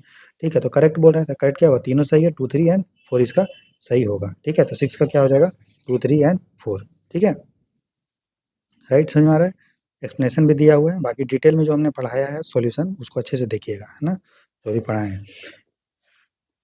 फिर बोल रहा है इकोलॉजिकल कॉन्सेप्ट को लेके बोल रहा है an ecosystem is defined as a community of organisms and their physical environment. Ecosystem में तो होता ही है, हम लोग इंटरेक्शन को देखते हैं बायोटिक और एबायोटिक चीज़ों का, है ना, तो ये ठीक है। फिर बोल रहा है कि biosphere refer only to the biotic component, नहीं बायोस्फीयर में बोल रहा है सिर्फ बायोटिक कंपोनेंट। बायोस्फीयर में तो जिसमें जीव जंतु होता है उसमें हम लोग अभी देखते हैं ना, बायोटिक में तो दोनों, बायोटिक है बायोटिक दोनों। ठीक है, तो ये जो हो गया वो हमारा गलत होगा। ठीक है, फिर बोल रहा है कि इकोलॉजी इज द स्टडी, तो इकोलॉजी तो स्टडी करते हैं इंट्रैक्शन का, ठीक है, तो ये सही है। फिर बोल रहा है habitat refers to the functional role play by a species within an ecosystem. मैंने बताया हैबिटेट मतलब होता है कि कहाँ वो रह रहा है, जब वो कोई फंक्शनल रोल होता है कार्यात्मक, जब हम लोग भूमिका देखते हैं तो वो तो निश को बोलते हैं ना, NICHE, आगे हम पढ़ेंगे भी डिटेल में इसके बारे में कि वो कैसे खा रहा है, कैसे पी रहा है, कैसे रिप्रोड्यूस कर रहा है, उसको तो निश बोलते हैं, हमने बताया था। हो सकता है कि एक जगह बहुत सारे लोग रह रहे होंगे लेकिन फिर भी वो जिंदा है, क्यों, क्योंकि उनका नीश जो है वो अलग अलग है, क्योंकि उनका फंक्शन जो इकोसिस्टम है वो अलग अलग है। ठीक है, तो हैबिटेट बोलता है कि कौन कहाँ रह रहा है उसको हैबिटेट बोलते हैं, क्या वो काम कर रहा है वो निश होता है। तो हैबिटेट को हम लोग बोल सकते हैं कि वो एड्रेस होता है, ठीक है, और नीश को हम लोग बोल सकते हैं कि वो क्या काम कर रहा है। जिस तरह से एक घर में बहुत सारे लोग रहते हैं, ठीक है, तो रह तो एक ही रहा है लेकिन क्या लड़ाई बड़ाई हो रहा है क्या, नहीं, सब लोग अपना अलग अलग काम कर रहे हैं, अलग से अपना रह रहे हैं, खा रहे हैं पी रहे हैं, मजे से रह रहे हैं, मिलजुल के रह रहे हैं, तो वो निश होगा, निश। ठीक है, तो इसका आंसर जो होगा, तो ये गलत हो गया। ठीक है, तो आंसर होगा आपका 1 और 3 हमारा सही है, आंसर हो जाएगा दोस्तों ए। ठीक है, तो 7 का आंसर हो जाएगा ए। क्लियर है, समझ में आ रहा है। नेक्स्ट है क्वेश्चन नंबर 8, हो रहा है the ultraviolet component of sunlight enhances photosynthesis in most plant. Ultraviolet component बोल रहा है प्लांट में फोटोसिंथेसिस को, प्रकाश संश्लेषण को बढ़ावा देता है। अल्ट्रावायलेट कंपोनेंट बहुत खतरनाक, हमने देखा नुकसान करते हैं, तो फोटोसिंथेसिस को बढ़ाता नहीं है घटाता है, इसलिए ये वाला गलत होगा। बोल रहा है rain fall affect biochemical reactions occurring with in organisms. बोल रहा है रेनफॉल के कारण जो बायोकेमिकल रिएक्शन हो रहा है ऑर्गेनिजम्स के बीच में वो प्रभावित होता है। ठीक है, कोई बात बहुत बड़ा चीज़ नहीं है। वर्षा के कारण जो हमने देखा ना कि कोई पौधा होता है, बारिश अधिक होगा तो अच्छे से ग्रो करेगा, कम होगा तो अपना पत्ता वत्ता गिरा लेता है, तो वही तो है बायोकेमिकल रिएक्शन जो उसमें के बीच में हो रहा है, ट्रांसपीरेशन को घटाता है बढ़ाता है, तो ठीक है ये। कोई भी चीज़ को ऐसे ही मत पढ़ टिक मारिए, थोड़ा समझिए उसके बारे में, सोचिए, तब देखिएगा गलत नहीं होगा। मैक्सिमम बच्चे का जो प्रीलिम्स नहीं निकल रहा है वो मेन कारण यही है कि वो सोचते नहीं हैं क्वेश्चन को थोड़ा सोचिए, थोड़ा समय दीजिए, आप तब आपको देखिएगा आपको आंसर निकलेगा। ठीक है, फिर बोल रहा है स्टेनोथर्मल स्पीसीज हैव लोअर जो है टेम्परेचर टॉलरेंस देन यूरीथर्मल। अब यहाँ देखिए थर्मल है तो मतलब ठीक है टेम्परेचर को कंपेयर कर रहा है, स्टेनो है, स्टेनो मतलब हमने बताया था एन है, एन मतलब नैरो टेम्परेचर को कर रहा है, नैरो मतलब लोअर, यूरीथर्मल पूरे को करता है मतलब वाइड रेंज ऑफ, तो ये सही हो गया। फिर बोल रहा है एटमॉस्फेरिक नाइट्रोजन, अब यहीं पे अगर थर्मल की जगह मैं हेलाइन कर देता स्टेनो हेलाइन और यहाँ पे टेम्परेचर लिख देता तो गलत हो जाता, क्योंकि हम टेम्परेचर को सैलिनिटी से कंपेयर कर रहे हैं ना, इसलिए ध्यान से पढ़ना है। बोला atmospheric nitrogen can be directly used by most plant. बोल रहा है एटमॉस्फेरिक नाइट्रोजन को प्लांट डायरेक्टली यूज करता है, मैंने बताया डायरेक्टली यूज नहीं करता है, है ना, उसको नाइट्रेट में जब तक कन्वर्ट नहीं होता या नाइट्राइट में, तब तक प्लांट उसको नहीं लेता है। ये बताए थे आपको, उसके लेगुमिनस प्लांट कन्वर्ट करता है। फिर हमने बताया था कि आपको फर्टिलाइज़र जो डालते हैं, वो डायरेक्ट आप ले लेता है। तो ये सारा चीज़ है। डायरेक्टली प्लांट एटमॉस्फेयर में जो नाइट्रोजन है, वो थोड़ी लेता है, उसको कन्वर्ट करता है ना, नाइट्रेट नाइट्राइट में कन्वर्ट होता है बैक्टीरिया के द्वारा। आगे हम देखेंगे नाइट्रोजन साइकिल में, बस आपको थोड़ा-सा यहाँ पे ध्यान दीजिए। अगर ये क्वेश्चन, ये स्टेटमेंट अगर गलत भी हो रहा है, तो टेंशन लेने की बात नहीं है, क्योंकि नाइट्रोजन साइकिल जब पढ़ाएँगे तो वो क्लियर हो जाएगा। तो ये जो है वो गलत है। बोल रहा है डायरेक्टली जो है कर सकता है, बोल रहा है कि मोस्ट प्लांट, अगर बोल रहा है कि 1-2 प्लांट करता है समझ में आता है, लेकिन बोल रहा है सभी प्लांट कर पाएँगे, मतलब अधिकांश प्लांट, तो गलत हो जाएगा। तो कौन बोल रहा है कौन-सा सही है? तो 2 एंड 3 सही है। आंसर क्या हो जाएगा? Option number A. ठीक है? तो 8 का ए हो जाएगा। ठीक है? अब यहाँ पे ए सही हो रहा है, तो आपको ये नहीं सोचना है कि ए ही सही होगा। ठीक है? एग्ज़ाम में मिक्स करके देगा, कभी ए दे देगा, कभी बी दे देगा, कभी डी दे देगा। ठीक है? तो इसीलिए। अच्छा, इसको छोटा करना है। नेक्स्ट है ट्रॉपिकल रेन फॉरेस्ट रीजनरेशन के बारे में। बोल रहा है tropical rain forest regenerate slowly. बोल रहा है कि जो उष्णकटिबंधीय वर्षा वन है, वो धीरे-धीरे पुनर्जीवित होता है। क्यों होता है बताइए? क्योंकि जो मिट्टी में न्यूट्रिएंट होता है, वो बहा के निकल जाता है। बोल रहा है this soils are nutrient poor due to leaching. बोल रहा है उनकी मिट्टी में पोषक तत्वों की कमी होती है लीचिंग के कारण, तो सही है। फिर बोल रहा है seed bearing plant dominate slowing regeneration. बोल रहा है बीज वाले पौधे हावी हो जाते हैं, तो ये तो गलत है, इसको मतलब ही नहीं है ना, ये तो कुछ है ही नहीं। मेन तो यही है कि हमारा मिट्टी बह जा रहा है। फिर बोला प्रोबोरेट्स have high variability and germinates rapidly. ऐसा नहीं है कुछ। बोल रहा है कि बाहर से कोई अटैक करता है, exotic species invade fertile rain forest. विदेशी प्रजातियां आक्रमण कर देती है, ऐसा कुछ हमने बताया था क्या? नहीं। तो जो पढ़े हैं बस वही समझिए। यूपीएससी जी क्वेश्चन बहुत सारा दे देगा ऑप्शन, और आपको कंफ्यूज करने के लिए, लेकिन आपने जो पढ़ा है ना, आप समझिए उसको, लॉजिक के अनुसार सॉल्व कीजिए कि भाई हमने ये पढ़ा है, और क्या ये ऐसा ये सब चीज़ हमने पढ़ा था क्या, ये चीज़ ऐसा चीज़ लिंक है क्या इससे? नहीं है। हो सकता है कि ऑप्शन सही हो, लेकिन ये लिंक होना चाहिए ना इससे, लिंक होना चाहिए ना, क्योंकि इसी के रिस्पेक्ट में तो पूछ रहा है। समझ में आ रहा है? तो आंसर जो है 9 का सही सिर्फ 1 ही है, तो आंसर हो जाएगा 9 का ए। क्लियर है? ठीक है। Question number 10। 10 देखते हैं। What with reference to the atmospheric composition and life consider the following statement. ठीक है, वायुमंडल संरचना और जीवन के बारे में निम्नलिखित कथनों पे विचार करना है। बोल रहा है oxygen concentration directly affect the survival of aerobic organisms. बोल रहा है जो एरोबिक, जो जिसको ऑक्सीजन चाहिए, वैसे जीवन को, जीव जंतु को प्रभावित करता है ऑक्सीजन। ठीक है, करता है। ठीक है। बोला carbon dioxide concentration is less than 0.1% but is vital for photosynthesis. बोला कार्बन डाइऑक्साइड का जो परसेंटेज है, वो हमारा 0.1% से कम है। कितना कार्बन डाइऑक्साइड? 0.03%। ठीक है, कम है 1.1% से। वो फोटोसिंथेसिस के लिए इंपॉर्टेंट है, प्रकाश संश्लेषण के लिए। सही है। ठीक है। बोले nitrogen is essential for life but can not be directly utilise by most plant. ठीक है। फिर बोला increase in the atmospheric humidity reduce the rate of transpiration. अगर एटमॉस्फेयर में आप आर्द्रता को बढ़ा दोगे, मॉइस्चर को बढ़ा दोगे, तो प्लांट का ट्रांसपीरेशन कम हो जाएगा, है ना? क्यों? क्यों कम हो जाएगा? क्योंकि देखिए प्लांट जो है आपको तभी ट्रांसपीरेशन करेगा। ट्रांसपीरेशन मतलब क्या? जो प्लांट साँस लेता है, या फिर प्लांट के जो लीव्स होते हैं, उससे जब पानी का लॉस होता है, तो उसको ट्रांसपीरेशन बोलते हैं। और पानी का लॉस क्यों होगा? क्योंकि बाहर का टेम्परेचर ज़्यादा है। ठीक है? ऑलरेडी अगर मान लीजिए बाहर का में ह्यूमिडिटी ज़्यादा है, तो हम लोग का उतना, मतलब पौधा को ट्रांसपीरेशन उतना नहीं करना पड़ेगा, क्योंकि ऑलरेडी मॉइस्चर बहुत ज़्यादा एटमॉस्फेयर में है, तो उसको एटमॉस्फेयर में पानी देने का ज़रूरत नहीं है। पानी कब दिया जाएगा? जब एटमॉस्फेयर में टेम्परेचर बढ़ेगा। तो यहाँ तो ह्यूमिडिटी बढ़ रहा है, आर्द्रता बढ़ रहा है, तो रेट ऑफ ट्रांसपीरेशन घट जाएगा, है ना? तो ये सही है। तो चारों का चारों सही है। ठीक है, तो बोला कौन सही है? चारों का चारों। तो घा हो जाएगा। ठीक है, तो 10 का ऑप्शन हो गया घा। ठीक। नेक्स्ट देखते हैं क्वेश्चन नंबर 11। बोल रहा है protein and lipid are classified as abiotic. तो प्रोटीन लिपिड तो एबायोटिक नहीं है, तो गलत हो गया। ठीक है। बोल रहा है carbon dioxide and water are inorganic. ठीक है। Physical factor temperature light abiotic. ठीक है। Abiotic compound generally active major. ठीक है, तो ये हो गया। उसके बाद नेक्स्ट देखते हैं 12। पूरा producer convert solar energy into chemical energy. सबसे पहले समझिए प्रोड्यूसर किसको बोलते हैं? प्रोड्यूसर बोलते हैं उत्पादक को, जो पेड़ पौधा खाना बनाता है, तो वो सनलाइट को लेता है, फोटोसिंथेसिस करता है और केमिकल एनर्जी खाने में कन्वर्ट करता है। खाना में केमिकल एनर्जी होता है ना? तो ये सही है।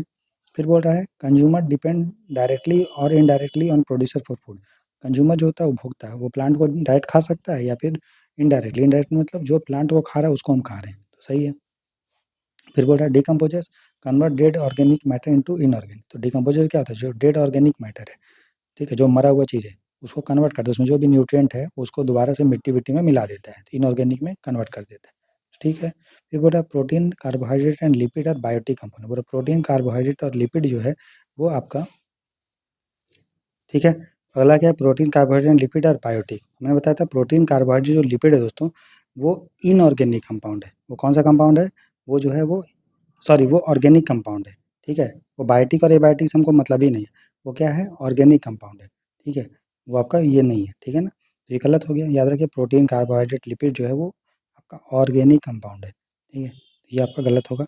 तो आंसर जो होगा 1, 2 एंड 3। नेक्स्ट देखते हैं क्वेश्चन नंबर 13। बोल रहा है ecosystem includes producer, consumers, decomposer and there interaction, ठीक है। इकोसिस्टम इंटरेक्शन तो होता है, वही इकोसिस्टम को अगर स्टडी करेंगे तो क्या बन जाएगा? इकोलॉजी। बोल रहा है biosphere consist only of living, biosphere में सिर्फ लिविंग होता है, नहीं, गलत है, लिविंग नॉन लिविंग दोनों होता है। फिर बोल रहा है इकोलॉजी द स्टडी, ठीक है।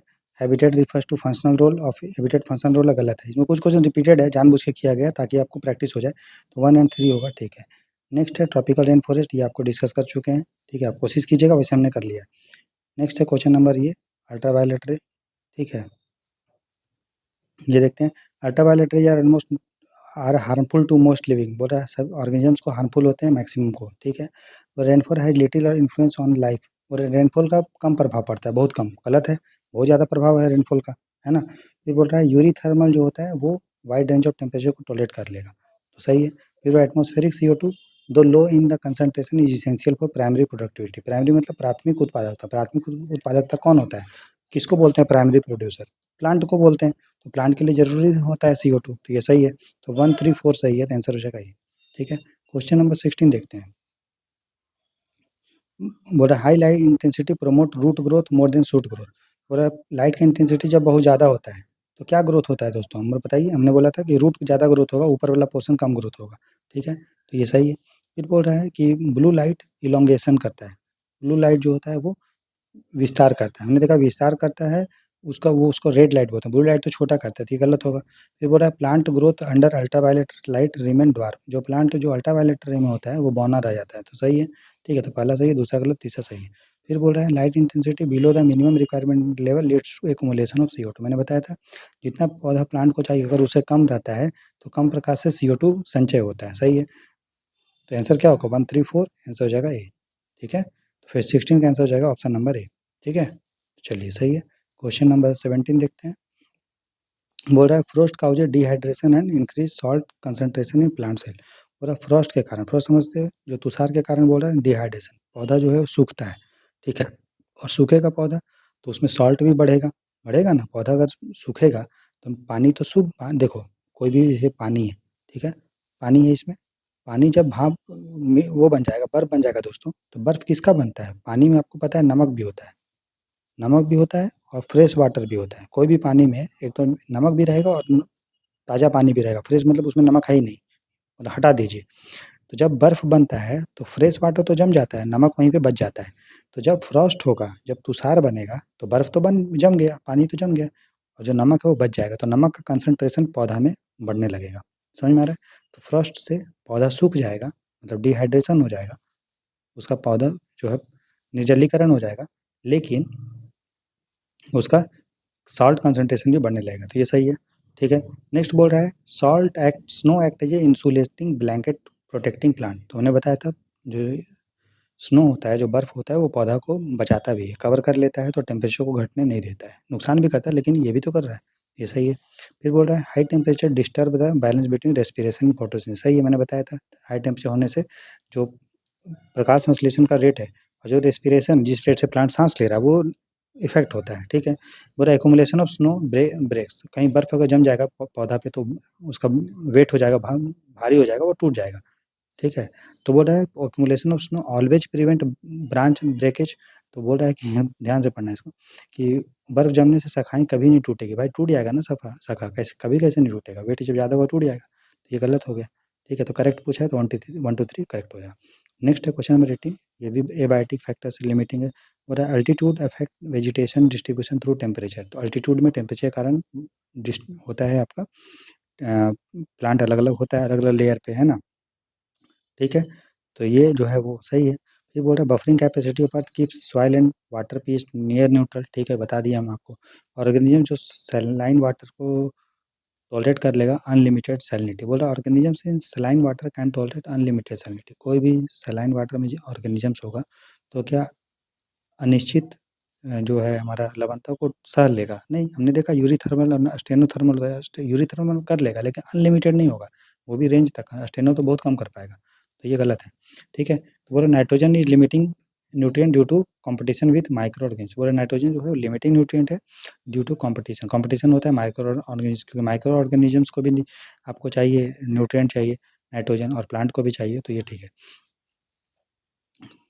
सभी चीज़ लिमिटिंग न्यूट्रिएंट ही, ऐसा नहीं कि न्यूट्रिएंट बहुत ज़्यादा एटमॉस्फेयर में है ना?